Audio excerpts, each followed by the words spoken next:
Hey guys, welcome to Bad Storytellers, a podcast about a small group of writers in Titusville, Florida. I'm your host, Josh LaForge, and with me today is Liam Malone. Hey, everybody. Doug Banks. Hello. And Max Wessel. Hi. We typically start the podcast by discussing the media we've consumed in the time between this and our last meeting, and then we move on to our own writing examples. It's going to be a little different this time because we've had a very short interval between recording our last episode and this episode.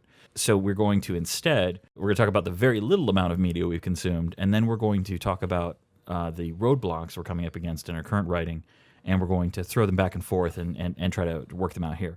But at the end of each episode, we are going to roll the dice, find 3 genres, talk about how they could be a film, and then record the trailer. So we've got a couple of retractions. Mm-hmm. How many? 4. Oof. I think the better episode has It's more good to do right? retractions. Yeah, I do like doing these. I don't know. I'm looking for like a lack of errors. I want to be a good infield. We're a comedy we'll event. They're usually not errors. It's usually stuff like we forget. Like I forgot the name of that actress, which I'm sure you got. the first one. The main actress in Broadchurch, her name is Olivia Colman. She's also in Mitchell and Webb and Hot Fuzz. She's great. And She's I still lovely. have that weird crush on her. Yeah, you still do. And the first book in the Uplift saga that I was talking about is called Sundiver, and I think it's probably about dolphins. Sounds like it. Based on that, yeah. And Doug was right that the new Crouching Tiger, Hidden Dragon Netflix movie is a film, not a TV show. Okay. But interestingly, I didn't realize it's being directed by Yen Wo-ping. Yes. Yeah, instead of Ang Lee, right? Well, Wu Ping did all the choreography for the first film. So Yeah, he did the choreography, and he's directed a few films in China. Like what's the one with Jet Li and the other guy? The where they're One? Shaolin monks. Where the Shaolin monks and they become like the world's biggest badasses. This is another retraction. Yeah, I forgot what it's called. It's like Twin Warriors is what it's called. Okay. Do the right thing. That's what it was. Yen Wu Ping also did all of the choreography for Team America World Police. Doug, those were puppets. He's on the officially credits. credited. He's credited. He's officially credited. That story's pretty funny too. Yeah. Where they're just like, "Hey, can we say you directed these puppets slapping together?" I'm like, yeah, fuck yeah, I love South Park, but with a Chinese accent. And Liam was right that the definition of third-person limited is that the reader only has access to the thoughts of one character instead of any character. Well done, sir. Yeah. I have a degree in literature. Your parents are so proud. I paid a lot of money to know that one thing. I did. I paid nothing. I learned it now. Pass the savings on to you. How you like them apples? I got a degree in literature, therefore that's why I'm on this podcast with 5 listeners. All right, so what did you guys watch and consume in these 4 days? I finished the first season and second season of Fresh Meat. Kind of went on a binge of it. Weird British comedy. If you like a Judd Apatow's We talked about, yeah. Undeclared. It's Undeclared, but in Britain.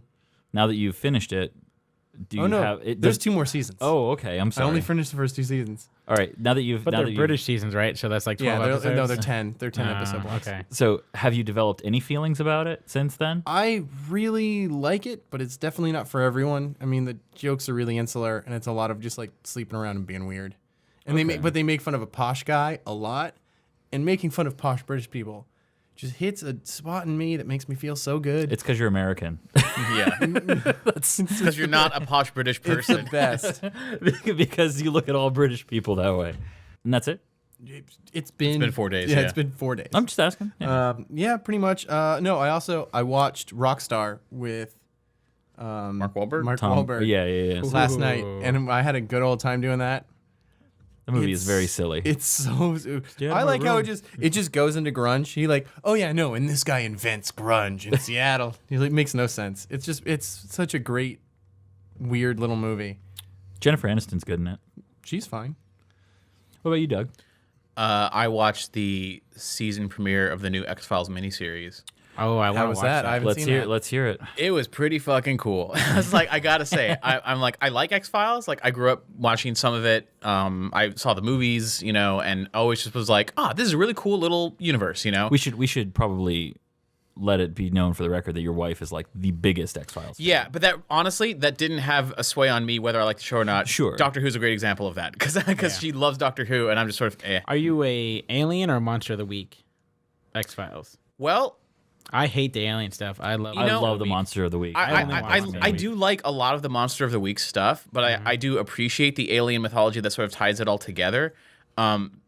Going into like the movies and stuff, like the first movie, Fight the Future, was just the alien mythology, and I'm like, this is okay. And I hadn't seen any episodes since the show went off the air. Like I wasn't. It didn't consume a large part of my life. So when X-Files: I Want to Believe came out, the second movie.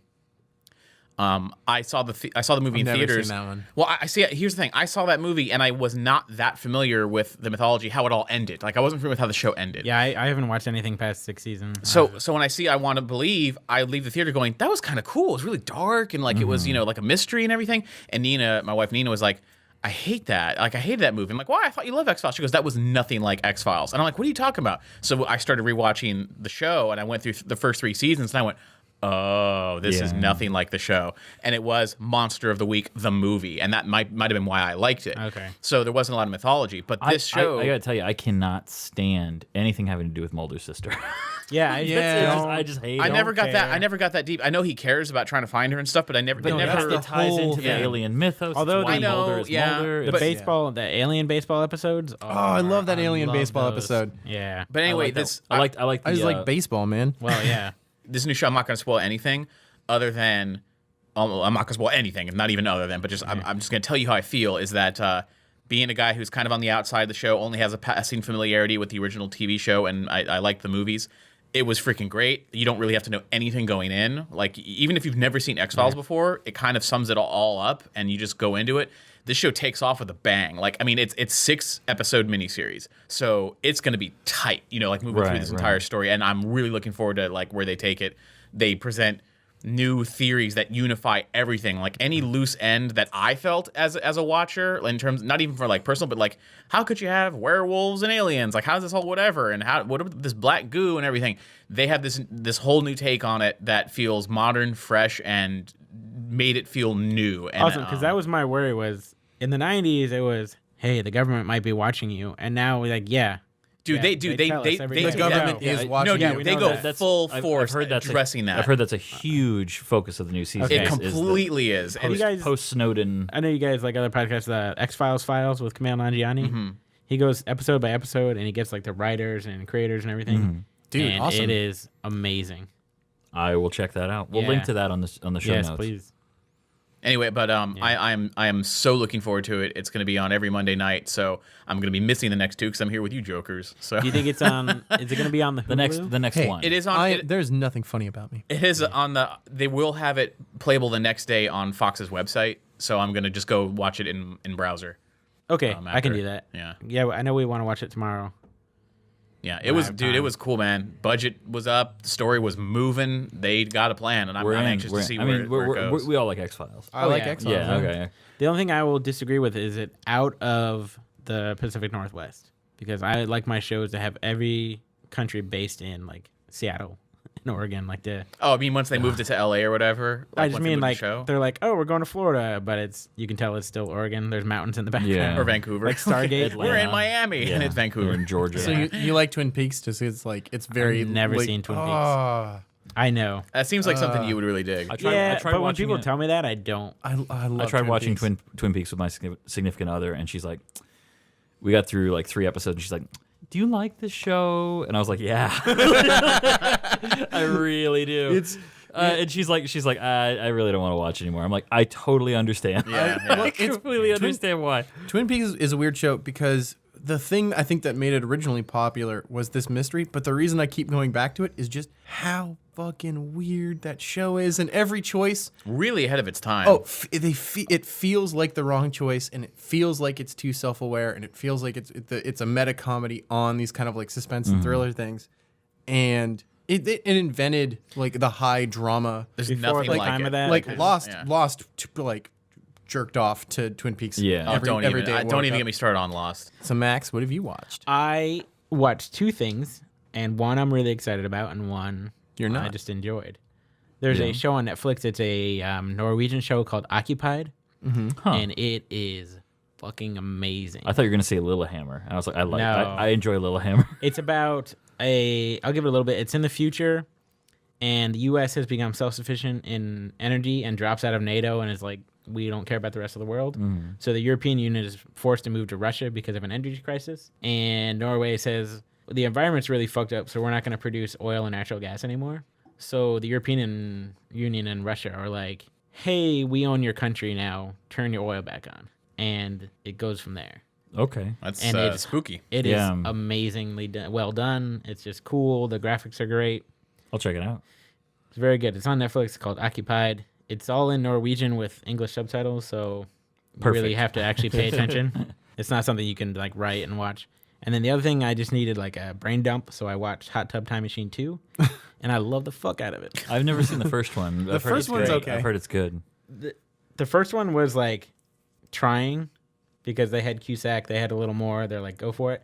The second one, they have Adam Scott, and they're just like, fuck it, we got a bunch of funny dudes. We're just gonna fuck around, and it is amazing. Awesome. Any new Turtle Love you're reading or can Yeah, recommend? well, I used to read Turtle Dove on my lunch, but now I'm photocopying during my lunch, so I get less of it. But I'm still trying to work my way through the series, and I don't have time to start anything else. I really enjoy getting paid more, but it's like 5 times the work I usually do in a week. Sure. Yeah.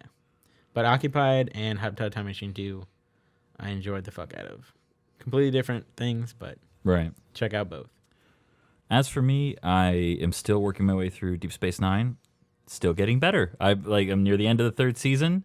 I saw a really good episode where Jake and Cisco Cisco builds a light sail machine, and then he and Jake just go to see if they can make it to Cardassia from DS9 in this light sail machine. And it's a really good episode because it's the first time ever that I believed that Benjamin Sisko was a father.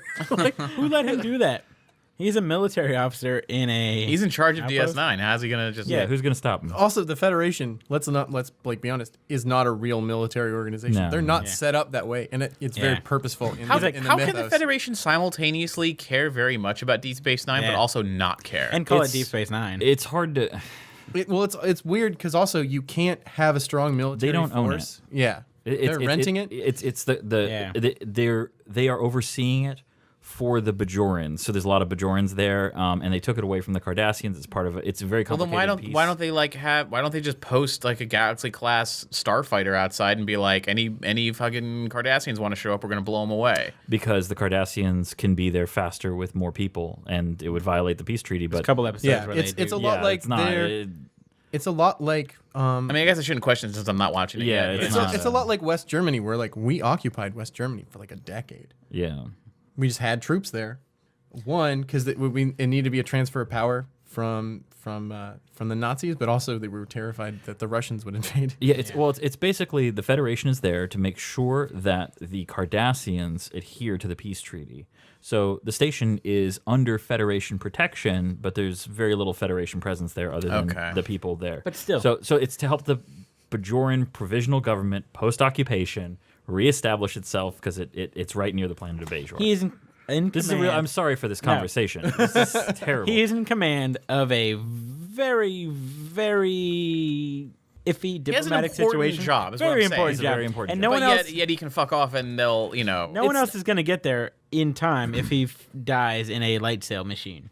And also, I mean, pretty much everybody. I mean, Major Kira can do everything he can do. The only thing she can't do is be a direct liaison to Starfleet. It's like, who's the next guy? Is it like Yet. Chief O'Brien's going to take over? And he's like, hey, Starfleet, They would hate that. I'm in command. No, because he'd be like, "We're invading Cardassia. We're It's doing like, it." we're gonna take these damn Cardassians. And no one could do Fucking No one could do spoonheads. anything. What would it be, a month before anyone could get there and stop him? Exactly. Let's make that show. No, it's getting better. It's getting a lot better. There was a really good Garrick Odo episode. It's good. I'm enjoying it. I also started reading Startide Rising, the second book in the Uplift War about dolphins. Yeah. So you're working your way backwards? Yeah, no, I'm not going to read the first one unless the second book gives me a good reason to read the first one, the same way the third one gave me a reason to read the second one.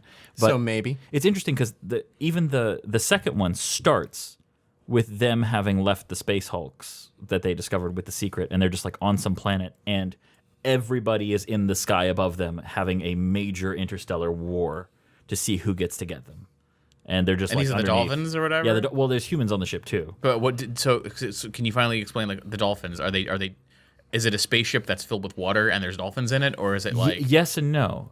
Yes, it mostly like so. Okay, the bridge is a giant orb that's near the front of the ship that is filled with oxy water. So it's enriched oxygen, like in the movie Abyss. But both humans and dolphins can breathe it. Ooh, okay? Yeah, so and pee in it and poop. that would I make sense assume because- they don't say that in the book. But that's my first image. It's good so far. I also picked Naruto back up, the manga, because I finally got over my horrible prejudice when I when everybody died in a huge event and then they all got brought immediately back to life, and I Spoilers. threw it away. Spoilers that nothing happened. Like, it was terrible. It was a really good death for a lot of people, and then immediately they're like, yeah, you know what? You're a good person, so none of that happened. My favorite thing about Naruto, a couple years ago, when I used to work at conventions, we would drink bottles of whiskey, and then everyone who came to our table, we would ask them if they're Naruto, and that pisses anime fans off so much because they spend months working on their like Cloud Strife costume. We're like, oh, are you a Naruto? And they're like, well, Naruto's a person. It's not really a thing, and we're drunk. We don't care. No, the worst. Never mind. I'm not even gonna get into how to troll anime fans. Well, yeah, but you just need something easy when you're drunk. But there's the Anytime you anyone said says you said the waifu, best I'm thing about Naruto is that, and you're wrong because the best thing about Naruto is the fighting games made by Bandai Oh my god, they're Namco. amazing. They're so good. They're so much fun. You don't have to know anything about Naruto, and you're like, whoa, what is happening? This That's is like- fucking great. We used to play like the DBZ fighting. Oh, those games. are fun Yeah. too. Those are good. This I don't is know way anything better. about anything about that, but I'm just like, tap, tap, tap, tap, tap. You could even watch. You could watch somebody play these ones. Like you looks watch like a a clip, cartoon. and you're like, Yeah. holy shit, this looks amazing. Like it's and it's super fun and fast, and anybody can play it. It's really good. Better than Power Stones. I think I really do. I think it's one of the best. Most entertaining. Most entertaining fighting games I've ever played because there's a certain tolerance for. I have a very high tolerance for games that aren't very precise as long as they're really fun. Okay, Whereas like Street Fighter, if Street Fighter became like Smash Brothers and there was a bunch of random shit that could happen, I would put it down forever. I would never play it again. Oh, really? Yeah.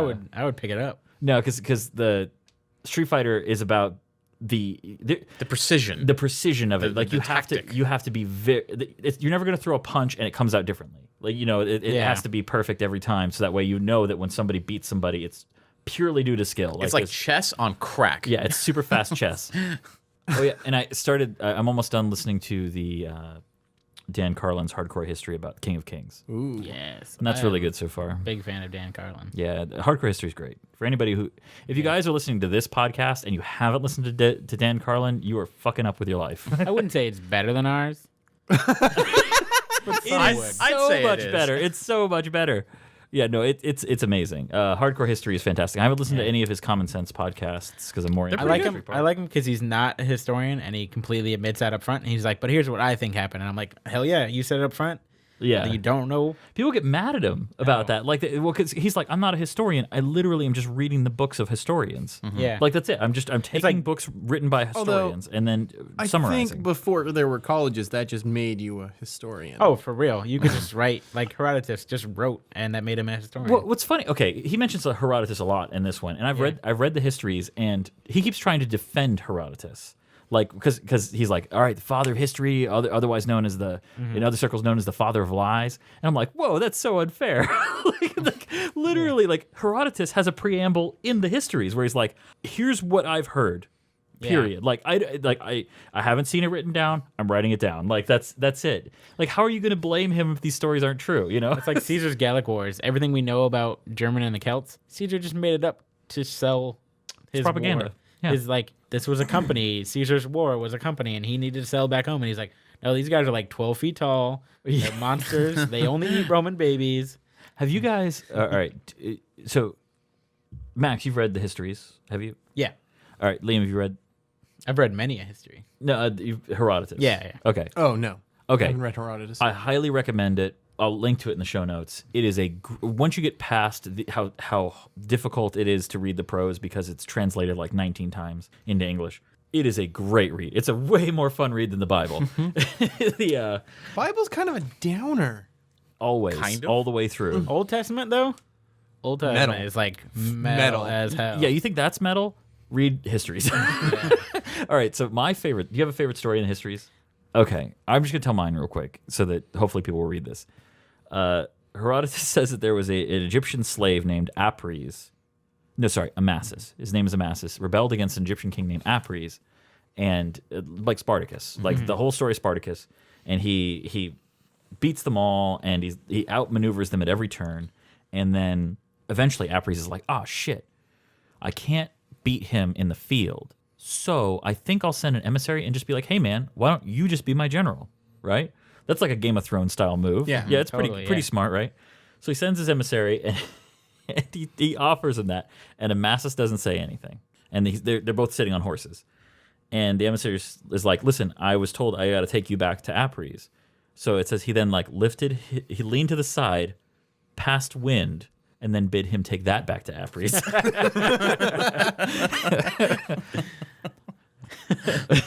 Also, the old days. Yeah.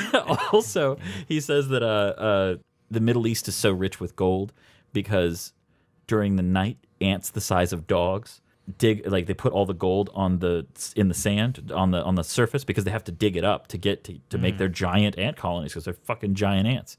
And then during the day, the Arabs run out and they just pick up all the gold. Also, black men have black semen. That's according to the book. Yeah. According to that, and there's a bunch of stuff that he just like. Here's what I heard. Exactly. It's just like somebody grabbed him. And is like, what do you know about things about life? What do you know about everything going in 10 years? And he's like, a guy once said this. Like, it's great. So he's basically like the Print it. Yeah. He's like the barkeep at a tavern in D&D. It's like, what rumors have you heard around here? Exactly. It's like, well, here's a cave. Except for he just sat down one day and he goes, I should probably write all this down. Yeah. That's it. Like that's History. the histories. History before modern history is just so cool. Like griffins, the gold mines, they're finding a lot of dinosaur skulls near gold mines and stuff. Yeah. And they wanted to keep them secret to like, hey, there's big fucking monsters near here. You shouldn't go here. There's griffins. And everyone's like, oh shit, we're going to stay away from there. And then the guy with the gold was like, hell yeah. And he would just keep like these giant skeletons out in front of his gold mine. And then like Cyclops, they would just find elephant skulls and had a big ass hole in the middle. Like, oh, that must be an eye hole. Yeah. You just made shit up, and everyone's like, yeah, no, That checks out. The bones are right there, man. I can't argue with that. I feel like that's part of the job of being a modern historian too, is just making shit up. Most of my history degree was learning about bias. Be like, Yeah. this guy said this. Here's also what he said. He was a dick, so this is why he said this. Well, here's the problem too: is that like people will claim it's like Hitler did this and Hitler did that. He did this because of this. He did this because of this. And it's like literally all you know about Hitler is what he said and what he did, and that's it. Like you know, like that. Like you are literally you have no idea. You're just making things up. It was a good course because like you'd learn about these historians, like the communist historians, Marxists, and they're like, no, we stand for everyone, but women and black people should stay in the kitchen. And then you'd have the women come in and the black Marxists, and they're like, well, actually, with this, and the other Marxists are like, get the fuck out of here. We're trying to do proletariat. Like, we are the proletariat. And they're like, meanwhile, Karl Marx, he had no idea people would take this so far. Well, he didn't work a day in his life. He was rich. He was just like sitting in a coffee shop talking about Things it. might be better if they were done this way. And then Lenin's like, yes, blood in the streets. So who would you rather hang out with, though? The hipster in the coffee shop or Lenin? Yeah. Lenin sounds like he smoked too much Jet from Fallout. Yes. He couldn't have. That's made from Brahmin dung, and Brahmins aren't real. It's true. He's just shiny and chrome. Also, that's another good hardcore history. Listen to his World War I. Oh, jeez. I love the shit out of Actually, World War I. my favorite. There's a YouTube channel called The Great War, and it's a week by week breakdown about what happens about in that one, World yeah. War One. Exactly 100 years behind. Some of the shit is insane. Yeah. It's so Wow. it's so detailed. It's like 15 minutes on a week every week. And they're like, and this is what happened in the Eastern Front. Nothing. They sat there for 3 years and people just died. Here's what happened on the Western Front. Russia killed a lot of people. Like way more people than you thought could be killed. And on this front, they drowned in mud. Oh, that was the worst. That was the worst one. Yeah. Well, and there's one of the things I liked about the World War I is watching the History Channel, I knew a lot about World War I. I was completely wrong. And I didn't know anything about World War I.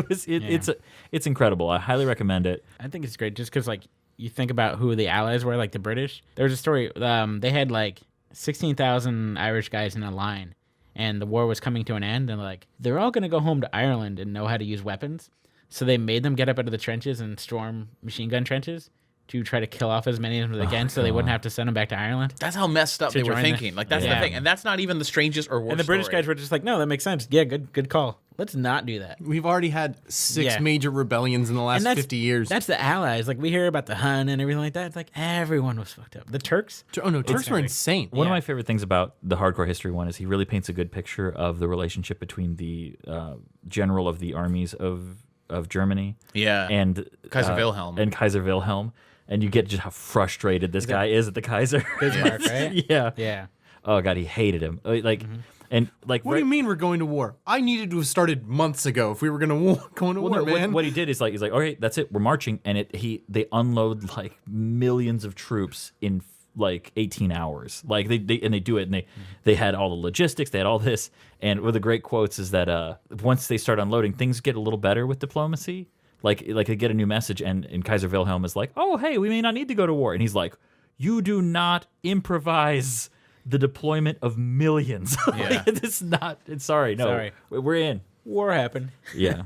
Also, I was not prepared to sympathize with World War I Germany. Yeah. Because they're not. Because when you think of You think wartime Germany, they were the saber shaking bad guys. Yeah. No, I am like- total German. Like, we definitely should have Let's out of that. let's just say they were put in a very difficult position. they kind of put themselves in that position. Yeah, And they but- were like, oh, this is our only way out. Yeah, no, it's true, but it's But like there was also a lot of pressure put on. They were a brand new country. yeah. Yeah, like They were brand spanking new. 20 brand years new old. country, and they were not a country. Then woke up overnight and were the largest economy in the world. well, Austria wouldn't calm down because Franz Ferdinand was killed. No. Also, before that, they wouldn't calm down because they were bleeding. They were an empire that was bleeding. Right. They didn't death. even like Franz Ferdinand. I know, and it's like, but they're pissed off because Serbian terrorists decide to kill him, and then suddenly it's like Germany, you're in this too, and like we Also- don't want to be. Can we just not be involved Yeah. in this? Also, Like, another well, you weird thing promised. is, so Serbian terrorists kill their staunchest supporter in Yes. letting them have independence. which they killed him. That's a war. I mean, like you can see how that if the same thing happened in America, where it's like, okay, the number one guy fighting for treatment of some kind of underprivileged class Yeah. in America. So ISIS is kills killed- Bernie Sanders. Is okay. What? I'm just saying, if ISIS kills Bernie, Bernie Sanders. Sanders is not like ISIS is a pretty misunderstood Yeah. people. No, you were saying like downtrodden. but no. Oh, I see what you're saying. But I'm saying a divisive figure Poor that. example is all I'm saying. But you're It's like, saying it's- that most of no, them don't like. it'd be ISIS different. with anyone is a pretty Yeah. bad Yeah. example. So if we had a delegate that was very extremely pro-Israel, Oh, pro-Israel. Okay. and then the Israelis murdered him while he was visiting, then we'd have a huge problem. Yeah. Yeah. That's the Okay. the I see But what it's you're saying. that's just the equivalent. the Black Hand was so poorly organized that no one Yeah. was like, "Hey, that guy's our only political ally on the other side. Don't kill him." They didn't care. Well, the serfs. They should have. Yeah, they should if have. they really wanted to be Russia independent. was the same way. It was Alexander. He was like, "Hey, the serfs are getting a real raw deal. What we need to do is take all the burden off of them and make them citizens, and our country would be a lot better." The terrorist killed him in a train bomb. The terrorist, I say terrorist, it was the serf like freedom movement. And then his son came in, and his son's like, "Oh, the serfs killed my dad. 50 more years of slavery." They killed the only guy who ever in the history of Russia was like, "Yeah, they're kind of getting a raw deal. Let's fix it for them." And they're like, "No, he's the Tsar. We'll kill him." Well, except If for you Lenin. just tuned in, this is four Lenin. Floridians talking about European history. I'm cutting most of this, so don't worry. All right. Anyway, let's. Yeah, let's talk about your guys' current writing and what we're gonna do to make it better. All right. Anyone got any ideas for my Hatter story? I know I have to do 2 things soon in the narrative, and I don't know how to do them. One, Hatter has to stop rhyming. I'm fucking tired of it. No, I think definitely. I think it was a cool idea, but I'm just, it's exhausting to do it. Where like you get to the point where he has to give some information, and then I'm like, now he has to rhyme, Okay. and I don't want to do it. Now, and the other? What's the And other? the other thing is, I don't know if it should be revealed who and what he is now or later. I think later. I think the Knights of the Round Table should be revealed much later, that who they are, and then only after that can she kind of realize that he's Merlin. Yeah, I like we said during the last podcast, I pitched the idea of like, well, what if Lance has something that would cure him talking in rhyme. Well, all right. The one idea came up was like, I know he wants to go to the Lady of the Lake. Well, this would explain why he meets up with Lance first, because Yeah. he knows he's got the thing that's going to cure him. But I know I'm thinking I want him to be cured by the Lady of the Lake, and the reason for that is in the stories the Lady of the Lake fucking despises Merlin. Can't she just be like, oh, fuck you, stop? Yeah, because the Lady of the Lake is the representation of the new religion in it, and Merlin is he's old school, and they butt heads a lot. How do you feel? Okay, because Doug said something last episode where I thought, oh, he's the Hatter from Alice in Wonderland. But what if the references to Alice in Wonderland were only visual and never actually spoken? And instead of being the Hatter, he's the White Rabbit. So it's less about him wearing the hat and more about he has, I don't know, some device that looks like a watch, or maybe it has the time and whatever. He has a watch. He's And going to he go uses to. it, yeah. Yeah. So And what if she's it's following him down this crazy adventure. exactly? So what if you never call him the White Rabbit, you never call him the Hatter, but there's the visual cue that this is going to be Alice in Wonderland, and then no, it's not. That's what the visual cue of the smile was supposed to be. All of that is Yeah. he's from Wonderland. Right, but then you also so but the smile is the Cheshire Cat. Yeah, The hat is the Hatter. he hasn't watched. So he's going to be like everybody. No. He's the embodiment of Lewis Carroll. of Lewis Carroll's kind of Okay. idea. What part does Morgan Le Fay play in your story? Is she the one who cursed Merlin? I really want Arthur to be the bad guy for some And reason. that too. You want Arthur to be? I want Arthur to be the bad guy. Yeah, what if she joins up with the Lady of the Lake? What? What if she joins up with the Lady of the Lake? Who? Sorry, Morgan Le Fay? What if he joins up with Lady of the Lake is what I'm Who? Arthur. King Arthur. Oh no, Lady of the Lake can't be bad. She's like the Holy Spirit. Yeah, kind of the embodiment of. So you're saying like King Arthur goes bad, they're trying to stop him. Yeah, and like the first thing he'd do would be banish his great knights because they're going to be the only people who could possibly stop him. Well, okay, that's different. I was gonna say he wouldn't really have to go bad just to be pissed off at Merlin. Oh yeah, To hate that's Merlin. true. Yeah, Arthur would just hate Merlin anyway. Oh, cool! You raised me as the perfect thing without really telling me anything. Why can't you just live my life or anything? Just want to live my life. You could have Yeah. stopped me from killing my son. The only reason I Well, would the suggest son was a dick. Yeah, his son wasn't. only Asshole. reason I would suggest having Lance have something that cures him is because the sooner you can get rid of his rhyming scheme, the more free you're going to be to And the faster have can- fun. yeah. When he meets up with the Lady of the Lake, if he can already speak normal English by the time he meets the Lady of the Lake, you will have fun writing them butting heads. Whereas now, if they have to butt heads, it's going to be a fucking homework assignment if he has Yep. to rhyme. So All right, that's, so I let's- think. what I does think Lancelot that's the have? option. What is No, but Lancelot? I think the only option is to have the Lady of the Lake cure him, and not to cure the whole curse, but just that. Where she's like, stop that. Is there any reason why Merlin has to stick around? Yes, Because he's the only one who can travel. That's definitely the rule. Is he's the only one who can travel. okay, I was gonna ask because if he gets in some kind of trouble and maybe Alicia gets the thing that allows her to travel, and then by chance she starts making connections and these people know each other and like she meets Lance through him, but now he's gone, and then she and Lance go somewhere, and then they meet somebody that Lance is like, this guy looks familiar. I don't know why, and then they have to like work together to figure out. I definitely want the reason why all of them stick around or even go in the first place. Like they're like, I have no idea. I want it to be Alicia, where they're like, there's something about you. I'm gonna follow you because I have to. Lance is like, hey, I want to touch your butt, and she's like, well, I'm going this way, and he's like, all right, So am I. As long as you're in front of me. yeah. What if? But I also need to find curses for the rest of them. Now, well, here's the thing. Logistically, you're gonna have to think of too. Is are they all gonna jump through together? Like because at some point you're gonna have 10 of them. Like, all right, everybody, here's the deal. That we did this last time. You don't know, but this is how it's gonna work, one at a time. It's. So, is there a place that they can send each of them after they meet them? Does Merlin have to be the person who sticks with her, or can it be somebody else? Can it be a cat? But I was thinking they would continue to jump together, but he would be like, okay, you all have to stay here now in this spot, and we'll come fetch you after we find whoever we're supposed to find here. Yeah, if you got to wait for it just to be, because it should primarily be probably her and one other person, Yeah. right? Like that's a better. if Lance isn't curing Merlin's speech problem, why is he there? Like, why is he meeting He was him just there? the first jump. And it's random each time, or just Yeah. The whole thing is part of Merlin's curses. He's been stricken pretty dumb.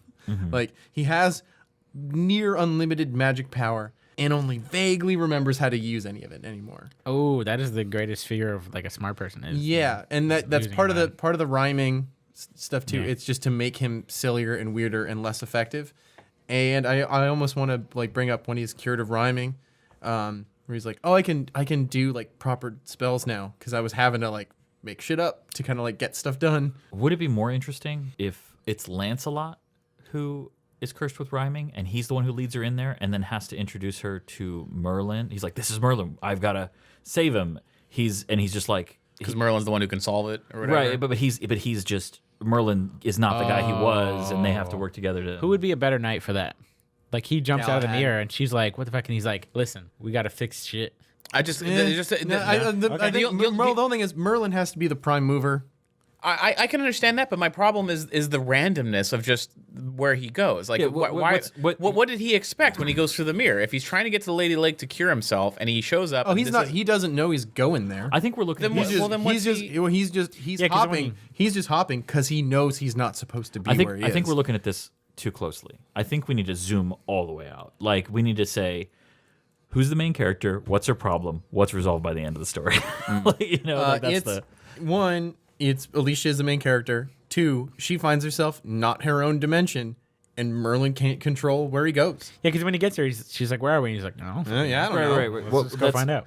But what's when I say her problem, I don't mean her problem physically or plot wise. I mean like her personal problem that needs to be solved. what's she gonna get by going on this adventure? We don't she's- have to solve this now. I mean, No, it's the whole just, thing like, is that's a good she's question. grieving for her parents and like has no direction in life anymore. So she needs to find direction. Like she Yeah. needs to find it, like a purpose. By the end of the book, she's off on a new tangent. So you need to figure out what that is, and you need to basically get the plot of the book where what's the one big thing she comes up against that allows her to have that. To realize that or deal with it. Right, exactly. So the big conflict, you need to get the conflict at the end that allows her to come to terms with that, and then you kind of piecemeal each trial that would lead to there. I think that would be a good thing at the end for like Arthur, where he's like angsty. He's like, "I lost all my shit and I don't know what to do." Blah, blah, blah. And she's like, Well, you "I don't don't wanna you be don't like-" go evil. She's like, "I don't want to be like that asshole. I better let me." Yeah, I don't snap want to out of mope this." around like this Yeah, like this but, asshole. like evilly mope around. Yeah, I'm not even sure if he's evil if he just banished him because he doesn't want. Yeah, he doesn't want it anymore. He doesn't want anyone He's around like, him anymore. I had perfect when we broke it. We fucked up. if I he's don't want this grieving, anymore. if Arthur is like fuck, that's how he's grieving. That could be a deal. You Yeah. know. About his son. Well, he'd be Or grieving. yeah, and He'd about grieve his for that. wife. Or His even- wife is gone. You know, Yeah. like Grieving for England that got taken over by the Normans. Yeah, like his view of keeping the barbarians, the Saxons out. Failed. Saxons and Anglos came in and changed the entirety of his country. Like the country, he's is, like, I died and failed. I fucking suck. Yeah. It's like that's the like country's you the know. name of the country was named after the barbarians who came in that he couldn't keep out. And then they put a red cross on me and they said I was a Saxon. He's like, I wasn't a fucking Saxon. So he would just be grieving for like, that he failed. or even himself, because he doesn't. Arthur is not who Arthur really was. And He's- I don't know if it's a propensity of mine, but I feel like she should have an animal companion. No. No, I mean, okay, because you're drawing a lot of an iguana. you're drawing a lot of parallels to Through the Looking Glass. Yeah. And there's a rabbit. There's two rabbits. One's a hare, but and then there's the cat that keeps sticking around and stuff like that. Dormouse. Dormouse, yeah. So if there's some kind of Walrus. animal companion, I would say The Hatter is that. He's all those characters. that's what I'm saying. Like maybe it should Make be him a cat. yeah. Like because he might that would serve the rhyming better if he's like a parallel for the Cheshire Cat. I will say if you're gonna have him rhyme and be all mysterious and then she follows it, having it be an animal feels more like that.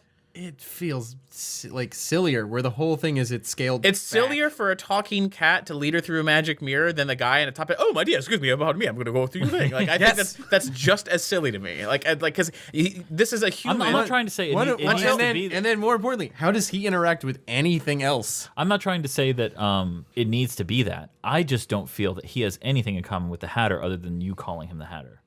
Well, it's just cues. It doesn't. They're not parallels. It's just illusions. Okay. And he's the Hatter because he wears a hat. And I want the other guys to again have names loosely based on. That's all fair and good. But then you're right back where you started with. How do I fix this? Yeah. You know? So do the No, other. the how do I fix it is just one. It's, again, stage one. I got it soon, got to get rid of the run. Then get rid of it. It's like you control the universe. You could just say, you know what, making the jump gets rid of it because he's only cursed when he's in our dimension. When he's in their dimension, he has a different curse. Like anything can do it. Then he can be a cat. Yeah.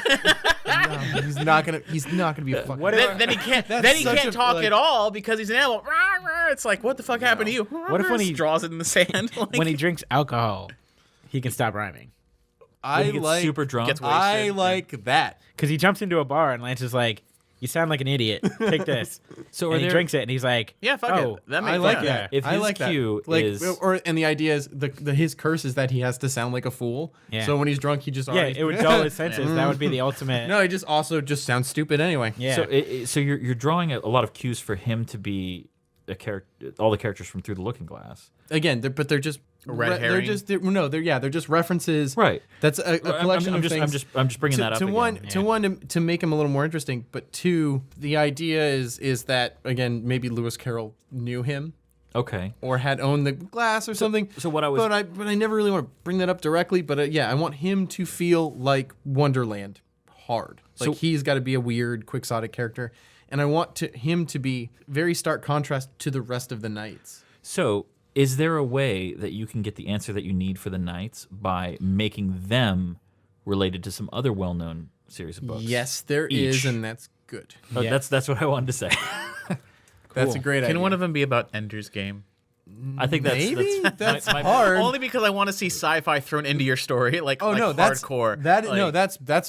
that's on my list. Like like list you, of. you go full full Wonderland. Well, the whole thing is, I didn't even start out with the idea of the Arthurian Knights. I mean, the whole thing started with genre jumping. Okay. Yeah. Like I wanted to do a genre jumping book. So So what and it was just almost an exercise of like, can a single character or a single group of characters easily jump from thing to thing, and how do you use them? Is it a good idea to maybe then make the genre they jump into the same genre of the book that the knight Yes. is trapped in or whatever. Yeah, like was gonna it doesn't say- have to be the world of that book. Yeah. but those kind of books. Like, who would Yes. you say was the most bloodthirsty knight? Would it be like Sir Kay or Oh, Sir Kay was like, yeah? he was a bruiser. So that would be like Ender. Like his thing is that he sees. well, destroying. and the whole thing is rather than Ender, just I'm just throwing sorry, that out no, there. Just I was as a saying, like, sci-fi book. and- It's like- He's Achilles. Yeah, but the whole thing is, it'd probably be like Ender's Game, Starship Troopers kind of vibe. Where instead of the joy of battle, he suddenly sees the other side of battle. And he's just like, And the first one is supposed to be like alternative history. and almost like a punishment too. If that is that the idea? Like where they're banished? Like Oh it's- yeah, yeah. It's supposed to be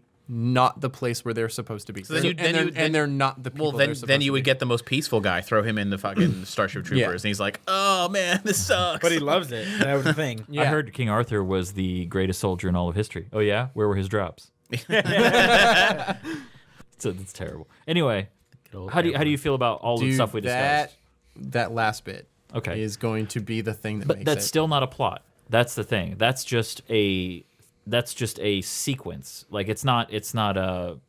There's no resolution. You know what I mean? But we It's got not just rid hey, of we're done. we got rid of rhyming. We got the knights a little better. I will get rid of rhyming. But the whole thing is, it's got to be. It can't seem like it's coming out of left field, and it has to be elegant. It has to be something that feels natural. Well, I think that's the drink. Like the drink. Yeah, would the dull drink. his The drink. senses. Yeah, the drink feels natural, and it also just gives another thing to be like another stupid. Like Yeah. Hatter needs to be stupid and ridiculous. He needs to be that more than anything else all of the time. So I think your problem right now is with basically you could go anywhere with this. You've got a few good ideas, but your problem right now is with Alicia and why we're following her and what her problem is that needs to be solved by the end of the book and how. So once he's got all 12 I'm knights. actually not that worried about that. All right. You can put a bow on something pretty easily. I disagree. not if you're building your parachute while you're falling. Let's put a bow on that. It's like, No. Especially a lot of my favorite books, the endings weren't particularly planned. Like I mean, the ending was a goal, but they just drew a weird squiggly line to get there. That's an interesting thing. There's a lot of books like that they get recommended to me, and I hate them. Like what? Like Fight Club is that way. No, Fight Club has a resolution by the end. I'm saying are you thinking like of the epilogue. No, we're thinking I'm about saying the like authors. no, the way he Yeah. writes is he doesn't write with an ending in mind. He just sits goes. down and writes. Right, but it was a character development, and he knew he found a resolution there. You know, like that's Yeah. Which you're saying you're just gonna hopefully come across. But yeah, she's gonna tell me what she wants and what she needs. Yeah, I could never trust myself to do it, but that's just me. I was gonna say books like Richard Brautigan, like where it's just and that's the end of that story because that's where that story ended. I've never read any Richard Brautigan. You'd probably like him. I hated it, but yeah. What about you, Doug? Well, like we talked about last time, my story kind of needs a B plot to sort of beef it up. I mean, the main plot's fairly obvious, but I don't really know what's going to be going on when our hero, Captain Nick, is on this planet without Christmas, and he needs to, he just kind of in passing talks about Christmas, and then everyone gets excited to do it, so they just start doing it, and it gets, I keep saying out of control, but that's not the best thing, because out of control would mean, like, he's like, what have I done? But here it's, like, a positive thing, where he's, like, he's making everybody happy, but they are way, like, they're not overreacting to it, but, like, they're just really getting into it in a way where he's like, hey man, great, rock on, you guys do your thing. I'm just glad I could help. And and they're just like, no, you don't understand. We like really needed this. And he's like, sure, whatever. And eventually it just gets to this point where he's gonna leave, and if I'm gonna keep that character of the mayor who's like, hey man, no, like I gotta explain why we're so thankful and like why this was such a down and out place until you came and turned it around. And we can never repay you for that. And he's like, look, I didn't do anything. Like the guy who's being thanked for really not doing anything, and how uncomfortable that would be for him. Other than, and then of course, then we know that he reads the letters, he gets a change of heart, he comes back, he delivers presents. He should kill himself. No, he's not going to kill himself. There's probably a good B plot that can involve the mayor, but I think the girl might be your the best little bet. Yeah, no, I do plan on trying to develop the girl a bit more as because she's the voice of the person who doesn't know what Christmas is. And I had a thought after hearing the last episode. What if the mechanic isn't her father, but because she's an orphan? Oh, he's like the taking care of her. Yeah, and that's why he's like, hey, this is gonna be great. Like we'll do this as a family. And she's like, why? Like like none of this matters. Like, that you got a great point, because it's like for a lot of people, Christmas is about family and being with your family. And if this little girl can't really wrap her head around that, and especially if our hero can't be with his family either. Right, but that's the thing. Or chooses not to. Well, our hero, he is choosing to be with his family, and that's why he's guilty. Like that's why he feels guilty. Maybe because you should tell that to the little girl and be like, she's like, why don't you just go be with your family? If I had a family, I would be with my family. No, he's stuck there. They know why he can't be there because the engine's broken. But when he comes back, as soon as you brought up the orphan, I was like, oh, that's so cliche. That's too. And then I remember what story we're talking about. No, that's perfect. No, it's great for a Christmas. It's great for a Christmas story. But yeah, no, I think Christmas movies, like not just it's okay to have cliche, like they need it. Oh, no, they need it. Yeah. But no, I think having her be an orphan, that definitely helps a lot, because from her perspective, never having like, oh, it's about being with family, because everybody says Christmas is about celebrating the birth of Jesus Christ and about being with your family. And if she looks this mechanic like. He's like, hey, you're my daughter. I got to take after you. Yeah, it's like a social responsibility. Right. Yeah. But she looks at it as like, this is just the next person who's taking care of me. Yeah. I don't feel like I'm family here. And he's like, come on, we're going to do it. It's going to be like family. Yeah, so on one hand, that can bring them closer together, sort of like a family. But the message of the movie isn't Christmas is about being with your family. Right. The message is Christmas is about being selfless at a time of year where if everybody is selfless, everybody wins and everyone's happy. So that's the thing that our hero needs to learn. But when he's trying to explain it to the girl, she's like, "What's Christmas about?" And he's like, "Oh, it's about being with your family." And that's why he's like, "That's why I need to leave and be with my family." But then when he gets up in the air, he's like, "Fuck, that's not what it's about. Like it's about helping people like her." So we were talking. It was something Max said last time where he said, "Oh, it's like Robin climbing the cave and becoming the next thing." Like, what if? Yeah. So he becomes Santa basically at the end of the movie. I was just gonna say, what happens next year? What if it's the girl who's like, I don't have, the mechanic is nice, he takes care of me, but he's not my real family. Like, how am I really gonna give back to people? And she's like, that's me. I'm gonna give back to everybody. Like that can work. I don't feel like that. I mean, so far it doesn't feel like. I'm not saying do that. No, I'm just saying, like, here's as far as the we're ending, brainstorming here. No, folks. I appreciate it. It's just that I feel like the ending. I don't feel like anyone's gonna. From the way I'm visualizing it, I don't think anyone's gonna see the end of the movie and go, "Well, who's delivering it next year?" Because it doesn't matter. This is bullshit.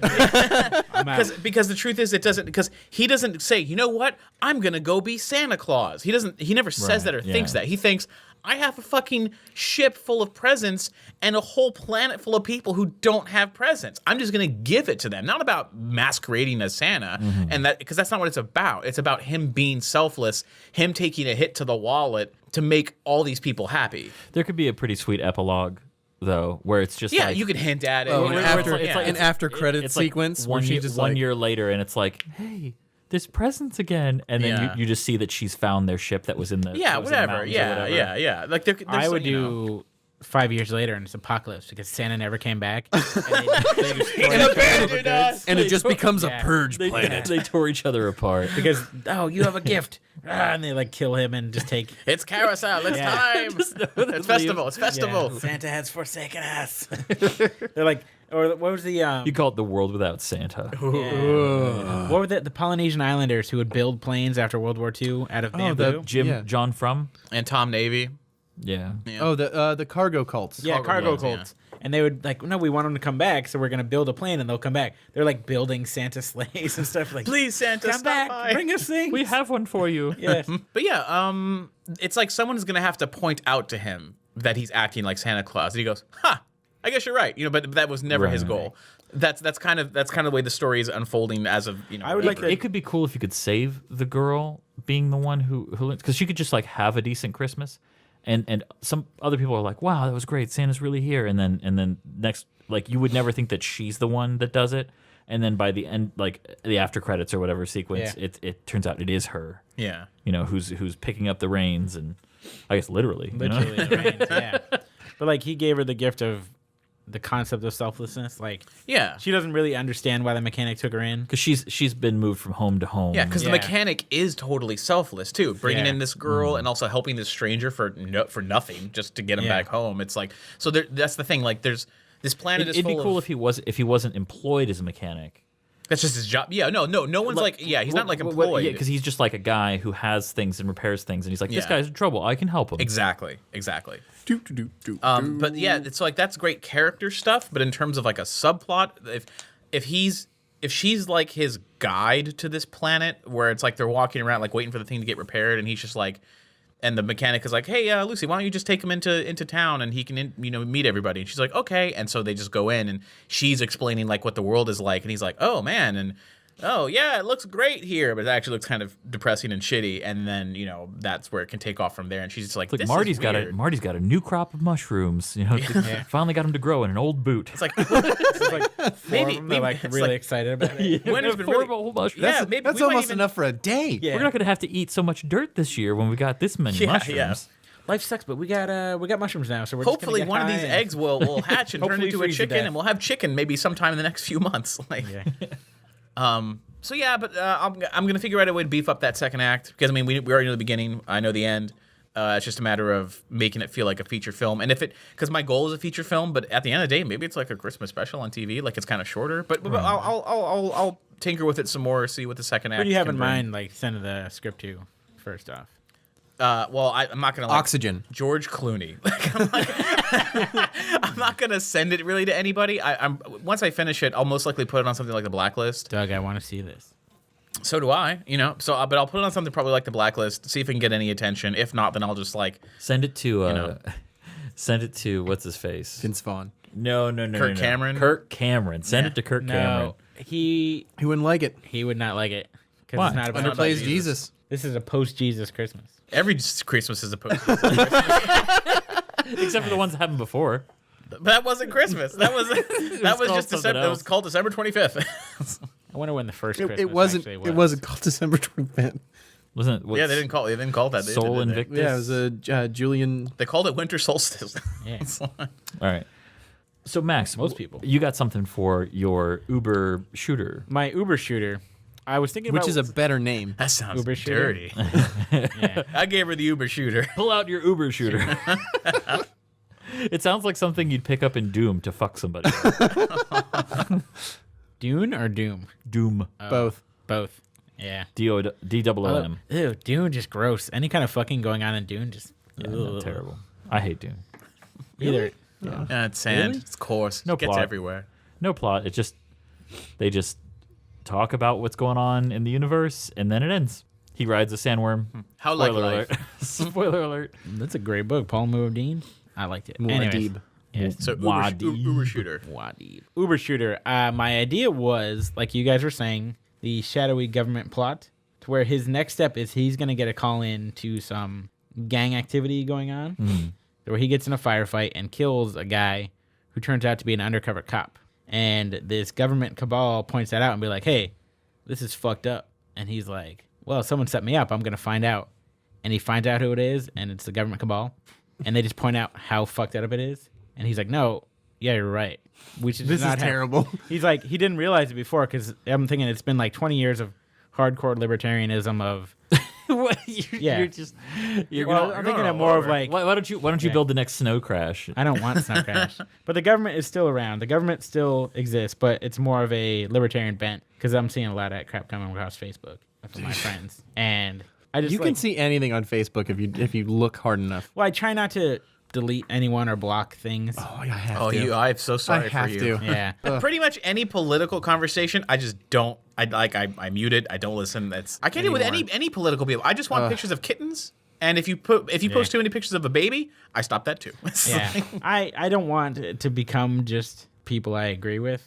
Oh yeah, you don't want that's that strange. either. Yeah. I think here's the Yeah. problem with political commentary on Facebook is Yeah. that if you were having the same conversation face to face, people wouldn't act like such fucking assholes. Oh no, there's Oh, no no, yeah, conversation yeah. anymore. It's a meme, and then someone else posts a meme, and then someone else posts a meme, and then someone else Then an posts a argument meme, begins. and then someone else posts a meme, and then they call each other asshole and block each other. Right. That's political discourse on Facebook. But anyway, so this guy finds the shadowy government cabal, and they just point out to him, like, he's like, oh, I'm going to get to the bottom of this. And they're like, yeah, we're trying to stop this because it's really fucked up. You shot a cop. And he's just like, oh, fuck.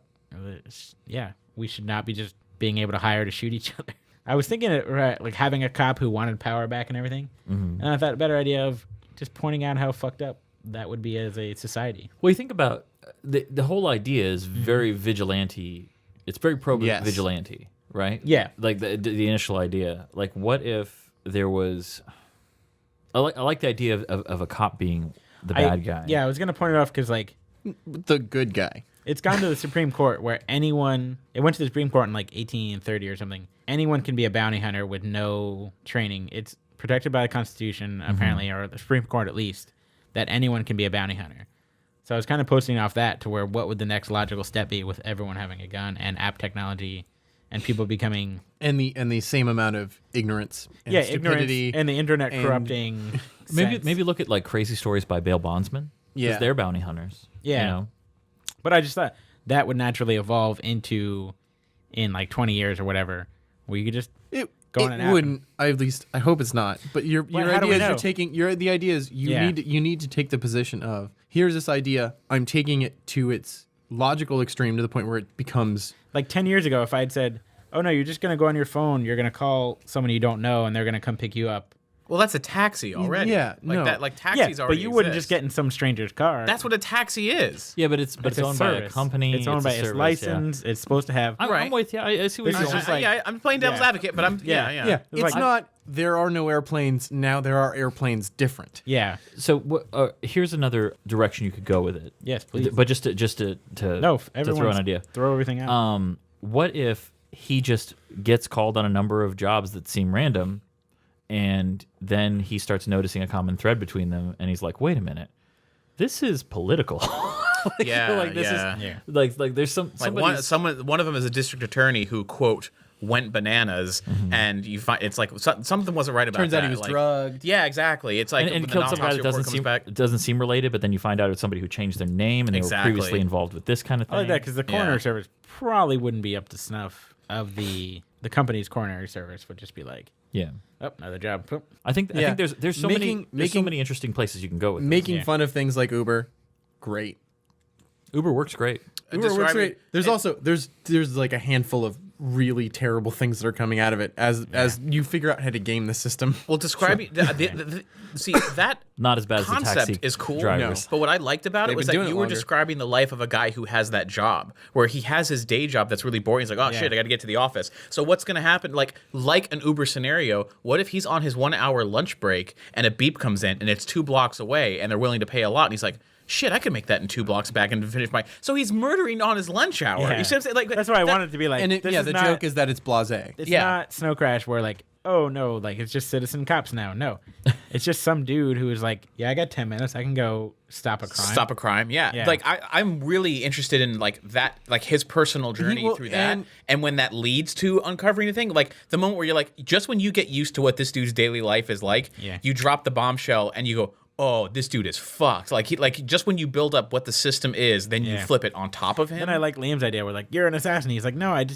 these jobs came up and I just went and did what I was. Someone could point that out to do. And then they're like, that's an assassin. He's like, here's the EULA. I signed this. I hit accept. I didn't read the 50 pages.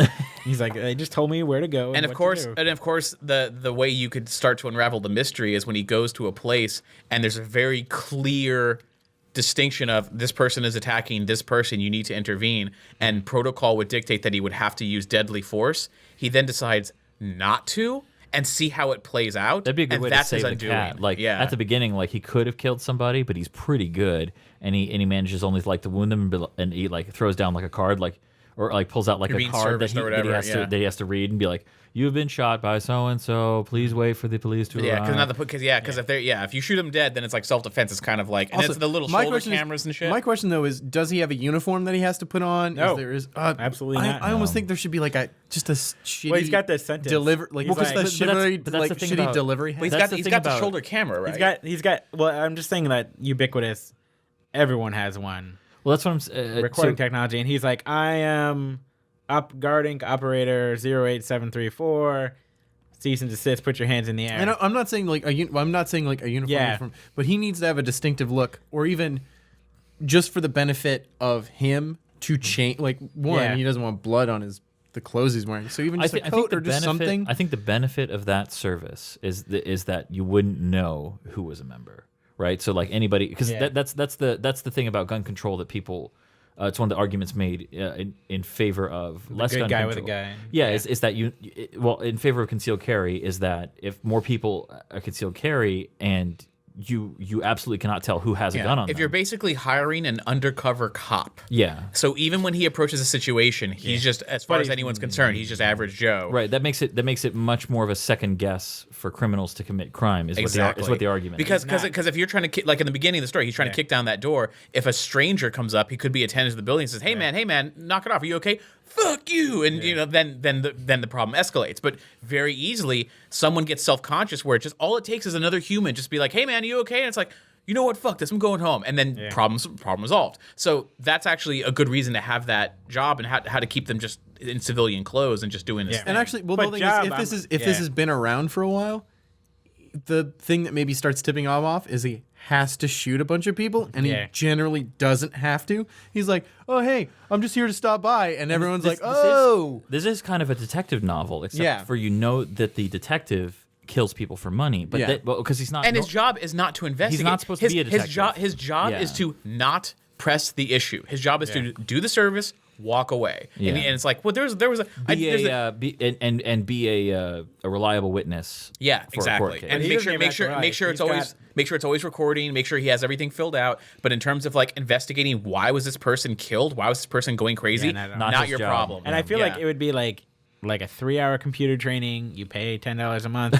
Program. There's you guys keep saying like undercut. No, he's not a detective. No. The whole thing is you're right. He becomes one. He becomes one. He because he's just something. A dude. Like he can start googling and stuff and be like, exactly. Should I be shooting this many? Is anyone else shooting this many people? No, dude. That's the way to go because like when I said undercover cop, I understand. I just mean he's in disguise. There could even be like a bar that they hang out at night at, where like, it's pretty centrally located. We all kind of like hang out here. They have a culture almost like in Looper. Yeah. Okay. Yeah. I'm detecting, where they hang out and they're like everyone gets a call and they're like. And because they're all together, like, all right, who needs this one? Who needs this one? And we're like, I'm kind of broke. And they're like, all right, Jerry's got it. I was thinking more taxi driver. Yeah. Instead of taxi drivers hanging out. Where they're all hanging out at the bar at night, and then one of them is just your main guy is just disillusioned. Where they're like, hey man, come on, what's wrong? He's like, I shot a guy today, and they go, yeah, so did I. It's like, so what? It's like there's assholes everywhere. He's like, no, dude, something's wrong, man. Like I feel like. But like he's Finn. Well, no, not even. I'm joking. How many people did you shoot last month? Like 3. How many did you shoot this month? Like 15. and they're You like, think something's yeah. weird? He's like, He goes, no, "That's man. kinda- I had 30 in 1 month, and it's just, dude, people are crazy. Don't let it bother you. And he's like, no, it bothers It's like, me. dude, but Something's you were in Atlanta then. We're in Ohio. Yeah, It's this is like there's it's like reverse Taxi Driver, Yeah. where instead of going crazy and wanting to shoot people, he's more going of the other like way. he's like I gotta solve this. There's something here that I'm not allowed to look into, and it's and fucking everything bugging around me. him is everyone around him is saying, don't out look. of Yeah, it. your Don't look job, into it. like Yeah. your job, literally requires you to keep like legal blinders on. He's like, no, dude, fuck that. Like, there's something bigger happening. Like that to me is They're even like more discount launching it. discount And it'd be- RoboCop. it'd be you know, inter- like we're not gonna pay a robot. We're just gonna have some dude with a Yeah, camera on him. yeah. And it'd be interesting if something that one of his friends is like, oh, what'd you do today? And a guy's like, oh yeah, I had a weird one, and he describes it, and you can like flash back to what it is, and the guy's like, that sounds very familiar. Yeah. Yeah. Something's going on. Like Yeah. dude in a And- suit, he was going kind of crazy. Yeah. And if there's a central meeting location, you get to have different personalities of the Different same job. perspectives, Where yeah. like Yeah. like one guy's doing it because he's gotta, he's got kids, gotta make that extra money. One guy just likes killing people. Oh, yeah. Yeah. And he's like, Holla, and this holla, is get down. Always he's like, and this pulls is the- great. He I don't doesn't. know. Yeah, that guy never says, "Excuse me, sir, are you okay?" He's always put it down. Like he immediately pulls the gun out every chance he gets because he The guy who wants it to be tucks the his Wild pants West. into his boots. Yeah. Yeah, the guy who has the gun in his boot and the gun on his back. And You the know, what'd gun, be great like in the is if he sleeve. has to show up to a thing, and that guy is the one he has to shoot, and he's not acting like himself at all, and Yeah. he's just like, he's like, "Whoa," he's like, "Bob, what did you say?" Oh fuck, and he knows this dude will Yeah. kill Yeah, people, yeah. and he's like, "Hey," and he has to gun him down, and like that's like proof. Yeah, That is 'cause that again- something is going Because on. like there are people who do Uber part time and there are people who do Uber full time. Yeah. I want to see the full time guy. Like, what is his fucking job? Like, Yeah. how does he view the world? I think your part time guy should be your main character. Oh no, I agree. Yeah. No, you part time. because Yeah, you yeah. need to fill in his shoes more. Yeah. Yeah. Yeah, because the whole part that's most fascinating is him having a day job, and this is part time thing. But when he goes to like a place late at night and he's telling stories with anyone else, have at least one character be that full time guy where you're like, I don't fuck with that guy. Like he's something wrong with him. He's like that guy. Yeah. That guy does not do it like we do. But I think that you've created an exciting little world to explore there because it's an interesting. It's an idea of it has all the best parts of a cop crime thriller, but also. Having the average guy who's thrown into it and conspiracies and But I like- I would also like pretty much recommend. I mean, you brought up the idea of like kind of like an anti-libertarian slant. I wouldn't go so broad with it. Oh yeah. Talk about Like one issue. one issue, and I don't even think the real issue is gun control so much as it's that for the eyes of like are normal people responsible enough, intelligent enough, and capable enough to realize their own situation when not even to shoot, but to realize any system that complex or that large. Yeah. Like, what does it take to actually monitor it? Can you compartmentalize it Yeah. like that? You know what And I I've mean? never It's- really done a story of like 10-year sci-fi. You know what I mean? Yeah, Like, because I that's like not I'm near more future. Yeah, far-reaching. But like, what's something that you can? because you could do like a handful of like, oh, phones are better. Yeah, but like, what's something you don't see Like Her, happening like the but movie might Her. Yeah. happen? That's what I mean. Like with taxis, like 10 years ago, people in New York City, like you were like, oh no, you're just gonna get in a stranger's car. You just do it on your phone, and oh, it's like a taxi. No, it's like some dude. it's It's literally like a a personal taxi. car. It's like a taxi, but it's a regular. But it's just car. some guy. No, it's his car, and he just comes pick you up, and they're like, wait, what? Like they wouldn't pick that up, or even phones. But, like, well, if yes, you, they would. If you That's fully, why the service worked. If you fully explained how it worked, people would be like, "That's a great idea," because Yeah. it is. Yeah. Oh, yeah, it no. works great. this my idea. The Uber for guns. It's not going to work. Not gonna get Not- I think it's reality. a great idea though. I think you should. Yeah. That's a story, man. cool. There's so many places you could go with that. I would love to see an outline from And I you, wanna but I write- don't think I ever will. No, I'll try. The whole thing is, I think Yeah. one, especially because it's a detective novel, you need to know where you're going. You need a road map. You need clues. You need red You- herrings. You need. You need an outline. This Okay. one you need an outline because Yeah. in detective novels, the plot is the thing. It might not be the next. I'll try And dude, and the next 2 weeks. you're gonna even have a situation where he goes against the rules and starts investigating this. He's gonna go to someone's house, or their apartment, knock on it, and they haven't been. And he asks like the person, "Oh, they haven't paid their rent in 2 weeks, and they're gone." And it's just like, "Oh, do you know them? Oh yeah, I'm a friend of theirs. Can you just let me in? I'm waiting for them to arrive." He lets them in, so then he just starts investigating inside someone's apartment. But then you don't see this happen, but then the person who owns the apartment, who's a bad guy, calls the Uber gun on him because there's someone in my house, and suddenly it's like, you know, coming face to face with someone else. But he would get it because he would be the closest operative. Yeah, his phone would buzz. No, that's the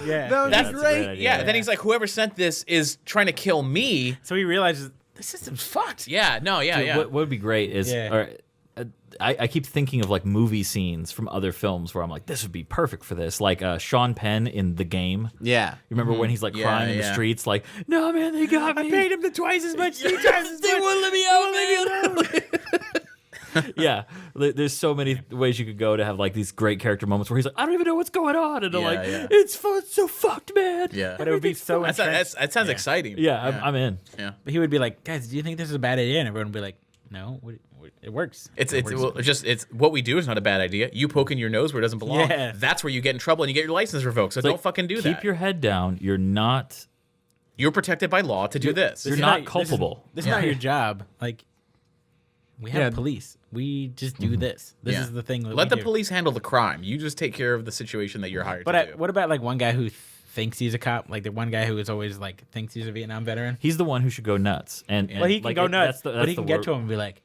yeah, and he just opens his van. He's got like investigation equipment and everything. And an assault rifle, Yeah. you know, like something that's like, I don't think we're permitted to have that. He Like, kicks open I- the but I secret almost- I chat almost- he's got, and there's a almost big think the poster full- with the with full pins. time guy though would almost be like There's a difference I'm just saying the most of the thing you're like Yeah. he should be the paragon of the thing you're most trying to make fun of. apathetic. but there's also Where a he's like, oh difference- yeah, no man, I don't give a shit. But the idea is you would have an older guy who maybe was a private investigator, but that doesn't really exist anymore because there's Yeah. just people with guns hanging around. And like, he's this- like, you got so he's many- like in the old days we used to take pictures of wives blowing other dudes. Now we just shoot them. Yeah, this is way easier. Yeah, I think I could just shoot that dude. What's and great I is, would still get paid. you've got a great opportunity for a bunch of different slang here. You're like, Oh, what'd yeah. you do today? Oh man, I got A couple I of got, jimmies. yeah. You're like, what are jimmies? Exactly. And then you get to explain what jimmies are. Yeah. Oh, They could say even words like perp, just even though that's Yeah. kind of cop lingo, but Yeah. the perpetrator who was doing this crime that I stopped. I almost say you know? like go as far away from cop lingo as well, I possible. was thinking more euphemism. Like they call themselves operators, and That's kind why of thing. that's what makes me think of Like, Looper. how you many- know, like, how it's many like, calls- oh, how you got many a calls gat, you get got a today? shotgun. It would be heavily euphemism for people who were just doing this as a job and try not to think about their extra moonlighting, and then He's I like, kind of like or even like how many call calls you get them today? lifers. How many hang-ups? yeah, Mm-hmm. or like the Maltese Falcon, like but with no one knowing what they're doing. So it's like a detective story, but he doesn't. Oh, know he's anything an about being a idiot. detective. Yeah, he doesn't even So know what just he's investigating, He's yeah. googling shit like fingerprints. how to googling how to take fingerprints, you know, like that low tech investigatory stuff. Yeah. That I would eat that shit up for breakfast. That is like Or some like Weibo. He goes on Weibo and he's like, "How do I get fingerprints?" or even Yahoo. Yahoo well, Answers. no, sorry, I was gonna say Lycos. there's a term for when you show up too late and somebody's already been killed. And you're like, oh well. The situation resolved itself. But, yeah, like, but you still get paid, but it's a smaller amount, Right. And you're like, Yeah. and one guy's like, I do that shit all day, like Yeah. I because I listen ahead, you know, and make sure like the shit's already gone down. Like the guy's already killed the girl in the closet. The one, He goes the one to bat him dude. and Yeah, shoots then him. you got the one dude who's what? vowed never to remove his gun from his holster, even though he's legally able to do it. The whole thing is, I like the idea of keeping it like having it telephone centric, where it's like voicemail. You're like, Yeah. how many voicemails you get today? We're like, oh, just four voicemails. That would be and that's good. where like you show up and it's already over. But like they would just be desensitized to. And then you gotta get like it's Shooting like people. because it's called Rate Your Operator. He's like, I fucking busted in. I killed this asshole ex-husband. He had a knife to her throat. I shot him. Walked out of there. She said thank you. Fucking 2-star rating. What the fuck? What am I supposed to do? And then when she writing the complaint, she said there's blood on the carpet. Yeah. Fuck you, bitch. They would be with like they'd be showing each other. It would be like Call of Duty videos. They would have like music. Oh, yeah, And yeah. They'd be like, They're like, "Dude, oh, let wanna me see show you the- this you wanna one. see this Let me show you the Yes. montage video I got. Like, that sounds a lot like Strange Days. Did you guys see Strange Days? No, I haven't seen it. Damn it. Yeah. Strange Days. The guy sells black market experiences. So you put this thing on your head, and anything you go and do, it's recorded, and somebody can put it on their head and experience it, not only through your eyes, but you feel the same emotions and sensations that they feel. So That's like terrifying. he's selling black market versions of those, which is like people robbing liquor stores, shooting people. One guy's like you don't know the context going into the scene, but in the scene there's a guy like standing in the middle of like an empty restaurant, rubbing himself like on his chest. He's like, oh yeah, yeah. And then the dealer, I guess, takes it off his head. And he's like, see that? And that, you were just a 16-year-old girl taking a shower. Like, imagine what else you could do. Like, like that's it. And it's like, this is fucking crazy. But then that's the new technology, that's emerging technology. The plot of that movie is that somebody's giving out murder ones that seem to be connected. And one of the dealers is like, who the fuck is doing this? And then it's like somebody he knows, like, that gets killed. It's good. Like, so cool. That sounds right up your I alley. might watch that. It's good, man. Starts Ray Fiennes. Should we just have I'm aboard. another night where we just do movie nights? Maybe. I'd be down. Yeah. I mean, just as friends. We're not friends. That makes me. I know you were making a joke, but that legitimately hurt me.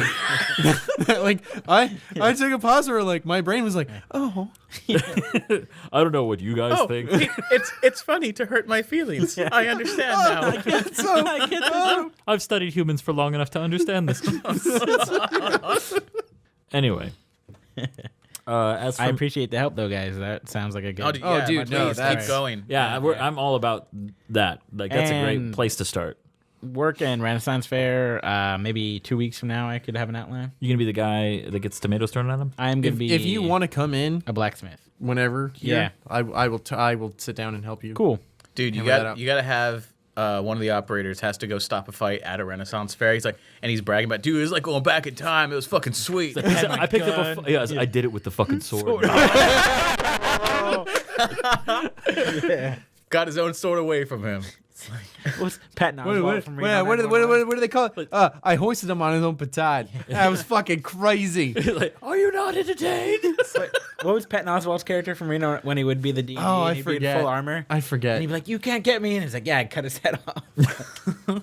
Anyway, I have Yeah, plus 3 armor. Yeah. What have you been running into? as for me, it's larger scope stuff about the story. So, I'm stuck on kind of what to do with the human culture, as far as their actual culture. Like, I know what they, technology wise, I know that what makes Malcolm uncomfortable about them is that he's gotten used to this kind of almost feudal Japanese style culture with the Wilviks, where people are very stern and kind of hands off, but have a very martial culture. So they're very close, but like emotions are expressed through quiet moments, you know, and where Or through just any social rhetoric. right, very small things, and So, and Irish Catholic. yeah, I mean specifically, I think more Japanese, Yeah. and because Irish Catholic, they get drunk and they like, I love you. That all comes out. Yeah, exactly. It's never I love you, by the way. Yeah. I hate you less than your brother. And it's stuff like that. It's very passive aggressive things. hate your brother. Yeah, where it's like, yeah, your sister dresses like a slut, but at least you wear pants. Like, At least you wear pants. You brought whiskey. Yeah. You know, I always hated you. you're only half as ugly as your father. Oh, thanks. So I know that the human culture is much more open and lusty in the sense that they're very physical and, like, you know, take their shirts off and like hang on each other and slap each other on the back. There's less private space. Yes, and they're much more open with talking about their feelings, and like, you know, people will cry and things like that openly. Sort of like America versus Japan. Like a little more louder, a little more... Would the Wilviks be Yeah. cleaner than the humans? Wilvik settlements? No, okay. The humans bathe more. I think that's a good thing to start with. The humans bathe more because they have to. Wilviks just shed, you Okay. know. And But like, I mean, Malcolm, when he gets there, I think he should like stink, Oh yeah. right? Like he hasn't had a bath in like a month, so or longer even. You know, he's like wiped himself off with a cloth and water, but it's not like the humans are like, what? Like this kid, somebody needs to remove this kid from these people. I'm almost thinking like Roman, like there are communal baths and it's Oh, a big yeah. thing. Oh, that's a great idea. Yeah, Yeah. I really like Yeah. that. I almost think like go with some Greek culture. Go with like But less fucking. Like I don't want a lot of fucking because I want this to be more all ages. yeah. I think about sex, they probably get private. Like for sex, they should probably be more like Europe, present day Europe, where it's like, yeah, I mean, people do it, but you know, shut up. You know, Yeah. like, That's yeah. private. Yeah, it's like, oh Yeah. yeah, no, everyone does it. No one cares. yeah, exactly. Those people over there. It's between you and cares. whoever else. Right, fades to black. Like, that's it. Train goes into the tunnel. train reverses. Are you talking about the end of the book? Yeah, at the end of the book, the train Yeah. goes into the tunnel. It's a metaphor for sex, everyone. It's a metaphor for coming of age. It's not. It's a metaphor for coming. That's not what I want it to be. Oh, I thought the whole book was. I thought Train- it is. I thought it is a train metaphor enters for the coming of tunnel, age. Unloads a whole bunch of army. This is into me the- ejaculating my ideas onto the page. Yeah. So here you go. You're welcome. You can wash your hands. But what about the human culture was tricky for you? I think it's establishing a tone for it because, like I said, I've got okay. So another thing is there that I put a lot of thought into that I haven't found a good way to balance with the way I want Malcolm to feel about this culture is their religion and the one that turns people into living aspects of spiritualism ideals. So they become so like the king is a younger guy who his father was a previous king. He Okay. died. He was King Courage.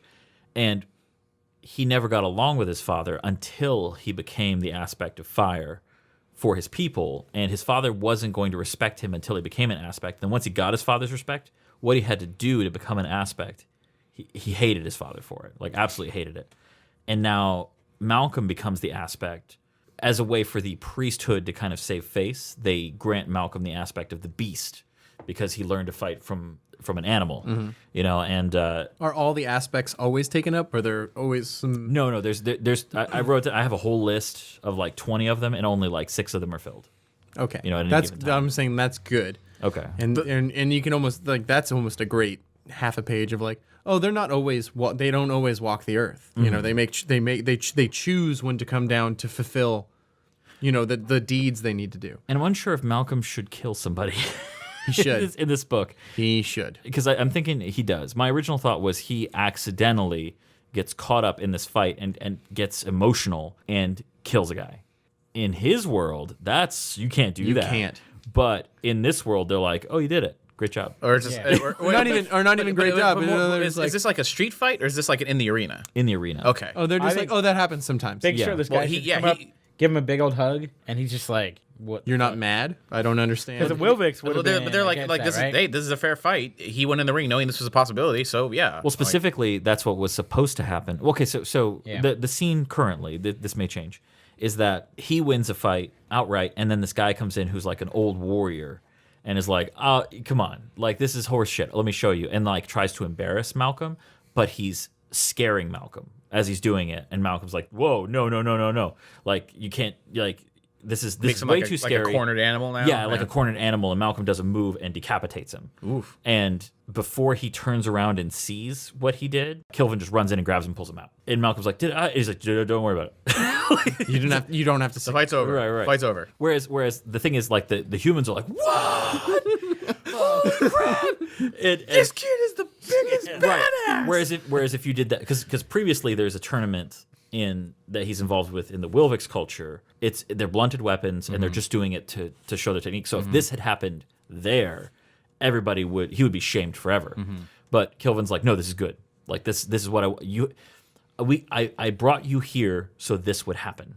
Like so that you could scare That them. would even show Kilvin's disdain for Malcolm, right. because the Wilvix wouldn't kill each other, but he's like, you're a beast, you're a man. Go Well, kill even one I of your think fellow. I think he cares about Malcolm, but he's like, I still need you to be the thing you need Yeah. to be. right. He's like, you can fuck these people up. These people are terrible. Yeah, he's like, they're not hate us. these people. They're not, you know. Yeah. Wouldn't even the Wilvix call themselves people, because everyone calls themselves people. Weird. I think they call them pigs yeah, because they taste like pigs. long pig. Yeah, I doubt they've killed many humans. Only because if you in the book at least, the idea was that the humans are kind of a military power, so they move in groups. You know what I mean? They fight. Oh, they're pack hunters. Yeah. They fight in groups, and the Wilvix very much keep to themselves and send out 1 or 2 people to fight or to kill or to scout or things like that. So But they keep their losses small because they never send out a big exactly, force. and nobody knows where their village is. So that's one of the biggest things is that they are able to kill people who come looking for it. But they capture Malcolm because he's just a kid, and they try to interrogate him, and that's why he's in this mess to begin with. Well, it's not why he's that's not why he's in this mess, but that's a thing that happens to him that puts him into a bigger mess. The thing I remember we were talking a while back about the human culture, and the thing that I really liked the idea of was that you said that human culture could almost represent like grown up culture. to Kid. So it's like it's alien to him because he's in a weird place and there's weird rules and it's a weird culture that he's not used to. But also the things that they are open with are things that are very adult, like drinking or fighting or and kids are allowed to do all that stuff. In right. This culture. But this whole culture is sort of like I don't want to say like Neverland, but definitely like that's a really good comparison. That's a great idea. Yeah. You see what I mean? Where it's just like it's like being one of the Lost Boys. Yeah, there's consequences, but if the Lost Boys were allowed to grow up and procreate and it wasn't just boys, but it was like a they whole do whatever in those books. Well, they totally do. I'm not familiar with the original books, but just the idea that if a civilization came out of that, right, rules would be different, but there would be rules. There'd be levels of respect. There'd be like, okay, you can't kill anybody unless there's like this going on or whatever. Certain crimes, there's still crime, but the crimes are punished. But people kind of have a mutual respect, a sort of a grown-up respect for one another, even among the children. So if it's something like even the kids act more adult in certain respects, but because of the Lost Boy scenario, they're also less mature in other respects. I'm also unsure of how to deal with the fact that there are humans. I know how to deal with the fact there are humans. I'm unsure how Malcolm is going to deal with it when he finds out that this isn't an alien planet or whatever. Well, no, that humans do live on this planet because he sees the moon and he's like, this isn't Earth. Like this isn't my Earth. Like what's going on here? And then he eventually finds out that humans exist, and he's like, what? Like what's going on here? Because as I have it right now in the second chapter, it's like he's exhausted and he's wandering through the woods and he hasn't eaten and he's like, aliens. Okay, it was probably aliens. This makes sense to my life. They took me and they put me here, and this is what happened. And then in another one, he's like, okay, I probably fell asleep, and then I have an unknown disease. So they froze me in a time capsule. Sure, that's great. Yeah, and then it just keeps going like that. So he's like, so this is and there's talking things that look kind of like foxes. Are they so clearly this is an alien planet? I'm on a planet. Maybe I'm passed out and this is a dream. I deal with that first. That's his first thing. Yeah. Isn't that easier for your brain to understand something that's completely alien than something that's kind of like what you have Uncanny Valley? skewed? Yeah. So I think I'm unsure of how when it gets revealed that there are people. I think I'm going to reveal it early, like because that's why they're interrogating him. No, we know there's others like you. Right, but they'll hold back on that for a while. Like, what are you doing here? Who sent you? Yeah. This and that. And Malcolm doesn't make the connection that they're not acting as though he's an alien. Yeah. Right. He's acting like they're an alien, but they're like he's not making that connection yet. Especially if he just like if this seals the deal that he is the alien on this planet, it's like, look, I come from another planet. They're like, oh, that's great. And they're like, what are you talking about? He's like, like in the sky, there's other. I'm from a place that orbits another star. Our moon looks very different. It's and they're like, this goddamn human's lost his mind. Like this kid. No wonder they turn him away. But then the questions that he answers, they're like, oh, right. This is very strange. So but that makes him even more strange to them, right? Like he's not just a standard human. That would be really interesting if if Kilvin brings him to the gates, and then the Aspect Fury lets him through, and then is like, I come from a different planet, and he has to like explain what stars are, and they just laugh. Well, they just laugh. But the whole thing him. is okay. And they then explain what happens? their mythology, like they're like, what are you talking about? Those are just holes in the sky. Yeah. But the whole thing is, I think if he starts, I think that's a really good idea. Is that if Kilvin brings him to the humans, and they're like, whoa, kid, where are you from? He's like, I'm not from here. I'm from a distant place called Earth. Yeah, called Earth.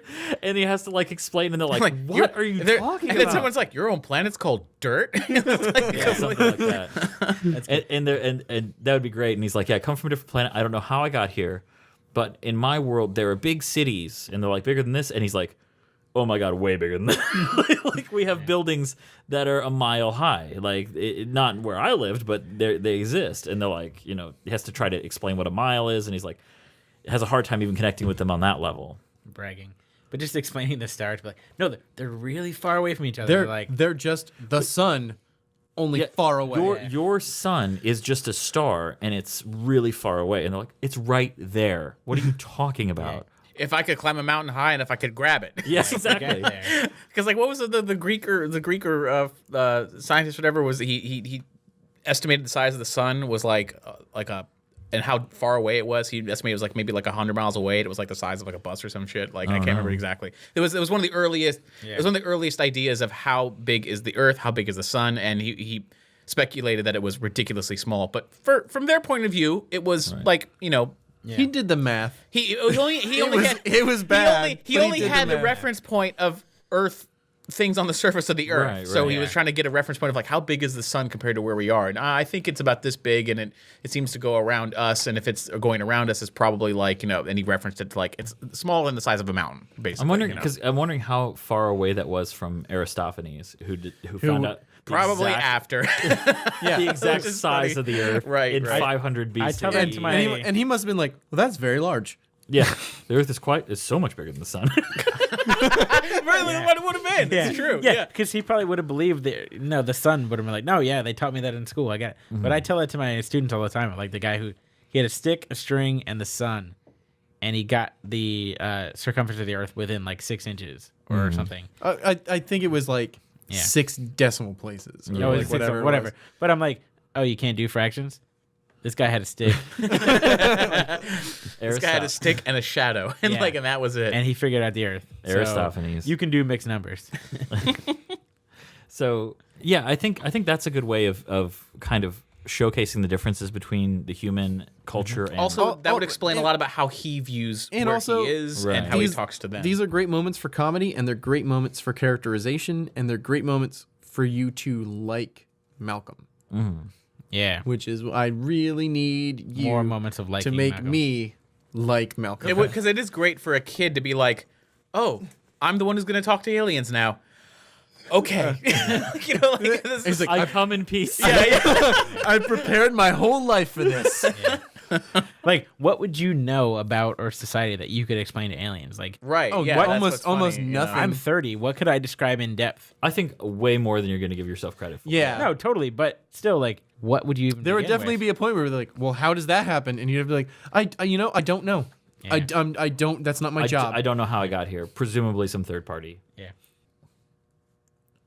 So now we're going to try the bad story trailers part of the podcast, where we roll the dice and find out 3 genres of story, and we're going to try to turn them into a film. And we give ourselves creative license to mix and blend and leave out the genres. More of a guideline Yeah, than rules. just potential inspiration. I'm gonna let you guys roll. All right. Number 1, All right, what's our first genre? 46. Counterfactual history.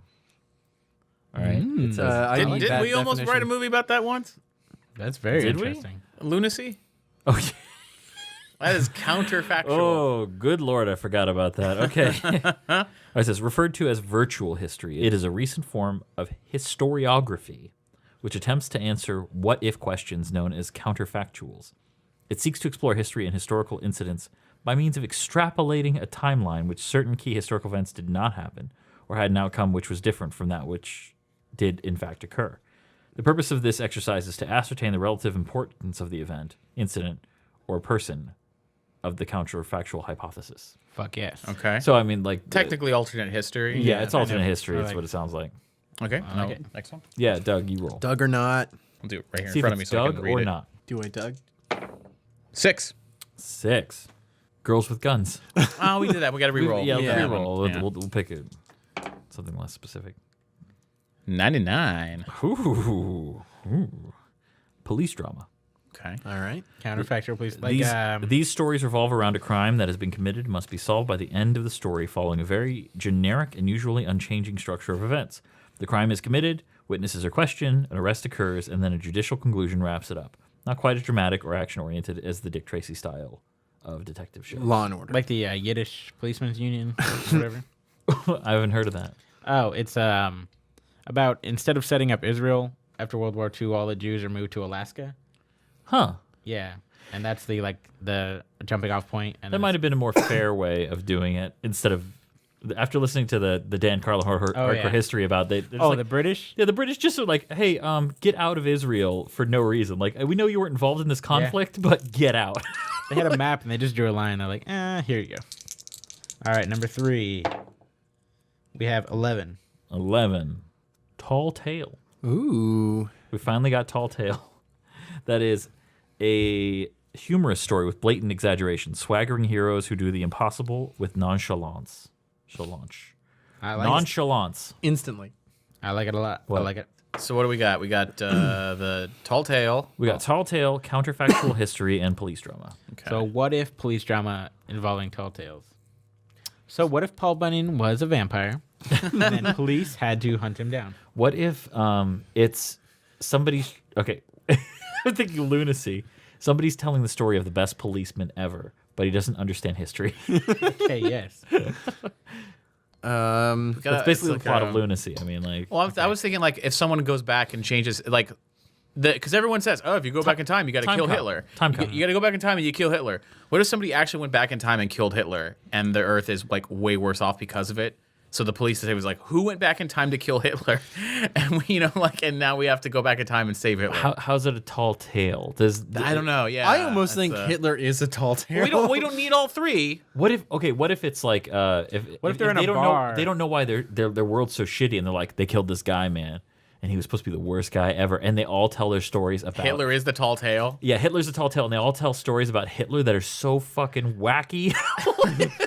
So you're saying we got the best version of Hitler out of all the universes? He was 10 feet tall. Yeah. He experimented with werewolves. That hurts. Man. And they're all in a bar. Like, they're police in a bar after. Where does the police come in? So that's alternate history with they have to try to figure out who did it and how to fix it, right?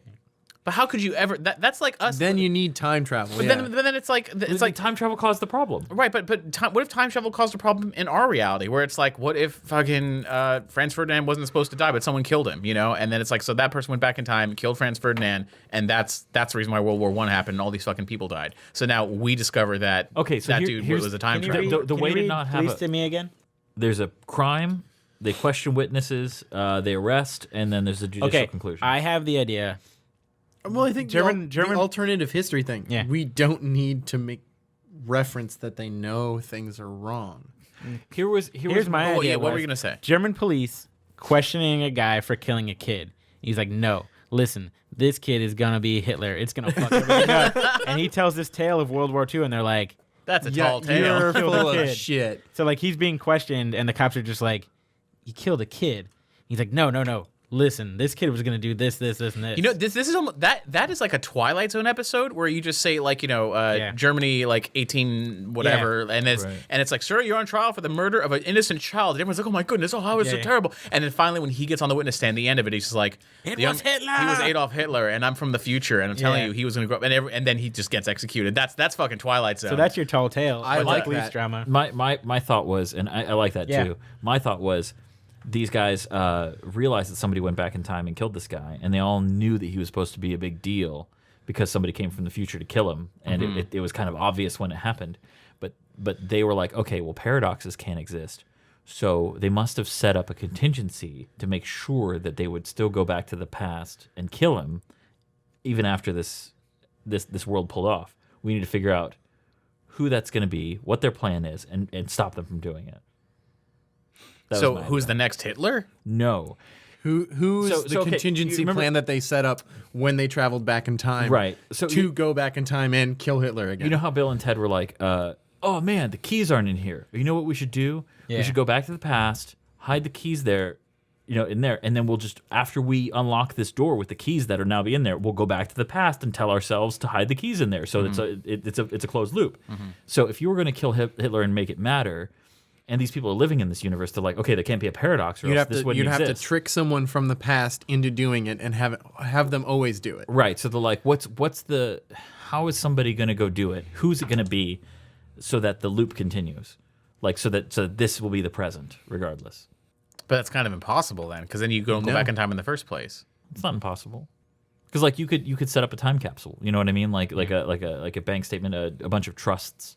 And money is going to come through the ages. So where does the tall tale go in for that? That they're like, who is this Hitler guy? And then and so the guy who's going to do it is like, the letter said it's like this, and then you go to the past, the flashback, and it's like Hitler's breathing fire. And so the so in other words, you're talking about the contingency plan is to make sure it happens even when it doesn't happen. He has to send a letter to the future by burying it somewhere like in a time capsule, because he knows that in the future time travel will exist, and this letter has to get to the people who are going to be doing time travel. He has to explain how bad it is, and that's what the tall tale is. Yeah. So that was just an idea. Max's idea is I like Max's idea just because it is the procedural. Yeah. Yeah. And like that is then the framework. Yeah. And like Doug said, the it's easiest kind of a bottle framework. episode. Yeah. Yeah. Well, I Yeah. mean, any movie should be, right? Yeah.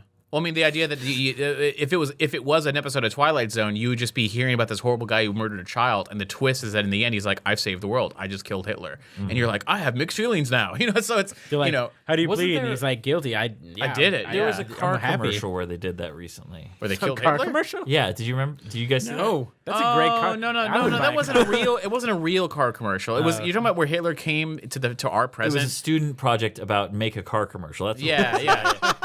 No. It's not about Hitler came to It was about it's like- airbags or something. No, like, it it was about seatbelts or airbags or something. It was about a safety feature in a car that determined threats before you got to them. Right. so they're driving this car in like rural Austria, and there's kids getting out of the way. Like, what the hell is this thing? And then you see a kid like pushing a hoop with. Oh, this is a different thing that I'm talking about. You keep going. Yeah. And the car just runs him over. And then you see the mom like drop her things and goes, Adolf! And then it says, and then it says like Mercedes discovers threats before they become a problem. No, I'm talking about a comedy skit where it's like it was. I'll link to that in the show notes. Yeah. 'cause it's pretty funny. There's a comedy skit where a woman's driving a car and it's like talking about like automatic braking or whatever, and it's like at first it shows a woman driving and she like looks away for a second, she looks up and there's a person like in front of the car like that was crossing the street, she hits them and then it's like it freezes, so it's like that person died, and it's like, but what if she had the pre-braking detection system, and it rewinds and she's driving, does the exact same thing, and you see a little computer go beep beep beep and it detects someone walking across the street, so it reaches to a stop, and she looks up and she sees the person, she's like, oh my gosh, whatever, then you see the person and it's Hitler in a trench coat and he's got a book that says like how the Allies won World War II and then he runs across the street and he gets into a cardboard box that just has the word time machine written on it and marker, and he's like, goodbye, and she's like, no. Boom, it goes back to the past, and then Hitler wins the war. I'm gonna have to say, this sounds like, why do these both have the same premise? I don't know, but gotta it's find a reverse where Yeah. it's like, you know what, don't get that thing because maybe you need to, maybe this was supposed to happen. But Both those sound great. yeah, but that was like, it was a clear comedy skit, right. it wasn't a commercial. But anyway, but because everybody talks about you got to go back in time to kill Hitler. What if the movie was just that happens? Now, Inglourious Bastards did that. Yeah. But that's kind of the joke. What if, okay, it's our world and somebody just killed somebody? And they're like, this guy was the next And Hitler. that's it. and- Yeah, yeah. And they're like, this was the next Hitler. So he's got to tell the tall tale of how bad this guy was. I'm from the future. Yeah. This is what happens in the future.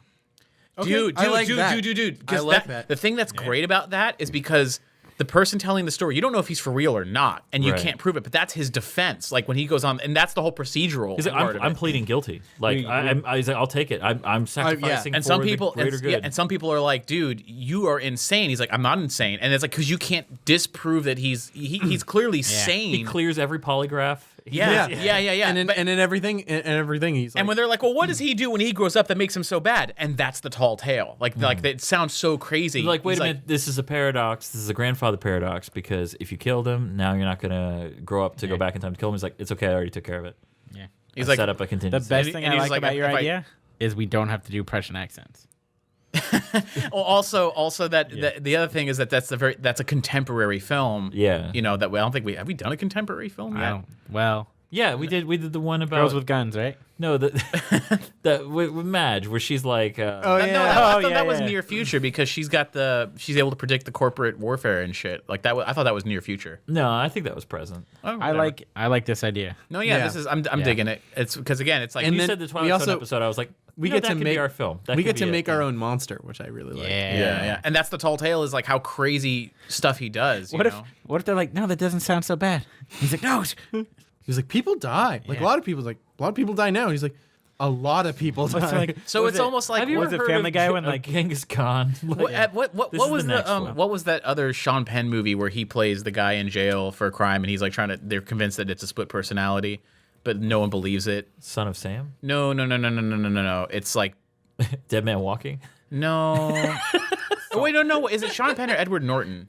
That's a really good one. It's with Richard Gere. Yeah, His lawyer. that's what I'm talking about. Primal Fear. Yes, that's what. Yeah. So it's like Primal Fear, That's where the it's like third time this has been brought up this week. Primal Fear. Yeah. It's like I haven't seen it.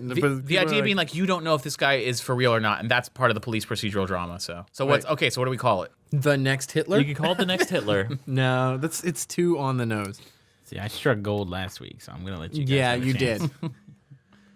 Future Hitler is a fun name for a film. Yeah. The tone's not right though. No, it's not. And you can't give the plot like because Yeah. the whole thing hinges on the reveal. Yeah. Paradox is a good word to throw in there. What about Yeah, I know, but because they're as a contingency plan, I Something almost about a don't- crime, like a passionate crime or a cold calculated crime that was.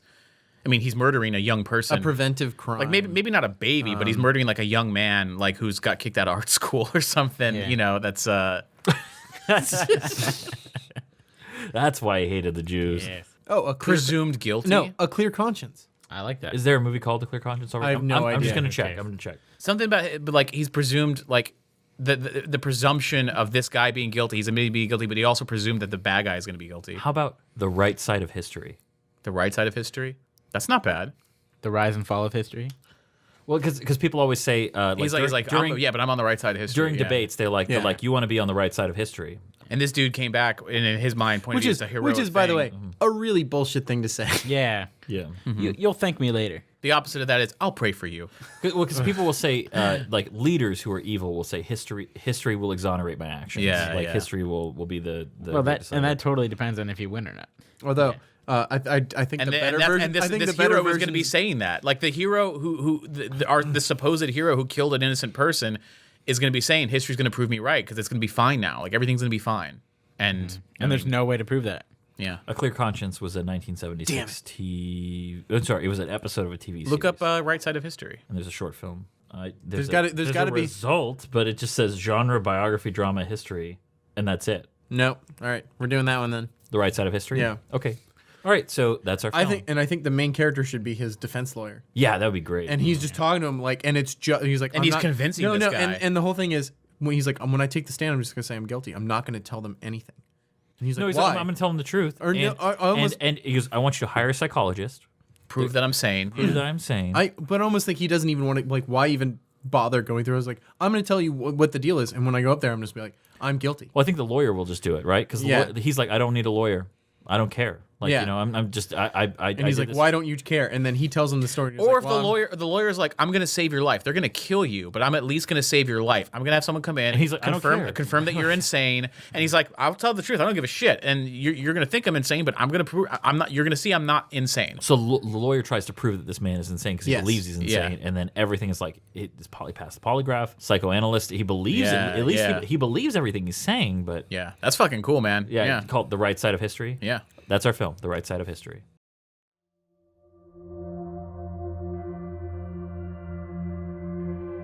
Listen, you got to be honest with me if I'm going to defend you. Tell him the truth. Isn't that what your polygraph says? It's maybe the hardest case I've ever had. Client is a John Doe and claims he's from the future. You murdered a child! They're gonna fry you! You know what that means? That get through to you? I know exactly what it means. It was worth it. Well, because this kid was the next Hitler? Worse, Hitler lost. I don't know why I care so much. He seems so certain. You're telling me he's sane? well, put plainly, he's the best liar I've ever seen. You're certain? The only other alternative is that he's actually who he claims to be. That's impossible. You're the lawyer. It's your job to prove that, not mine. Right, but when you killed him, he was still an innocent child. We agree on that, don't we? We do. I only had one shot, so I took it. And I'm prepared to face the consequences. How are you just gonna throw your life away? Do you know what 12 billion dead looks like? Come on, you can't bury that many people. We couldn't. Now we don't have to. Thank you all for joining us for this episode of Bad Storytellers. I'd like to thank my writing group, Doug Banks, Liam Malone, and Max Wessel. All of our writing that we discussed today can be found on our website, badstorytellers.com, along with the show notes. And for any questions, suggestions, or cynical critiques of our work, please contact us at badstorytellers@gmail.com. Also, if you dig the show, please leave us a review on iTunes. It helps us gain visibility among other writing podcasts. But again, I'm Josh LaForge, and I'd like to invite you to join us next week on Bad Storytellers.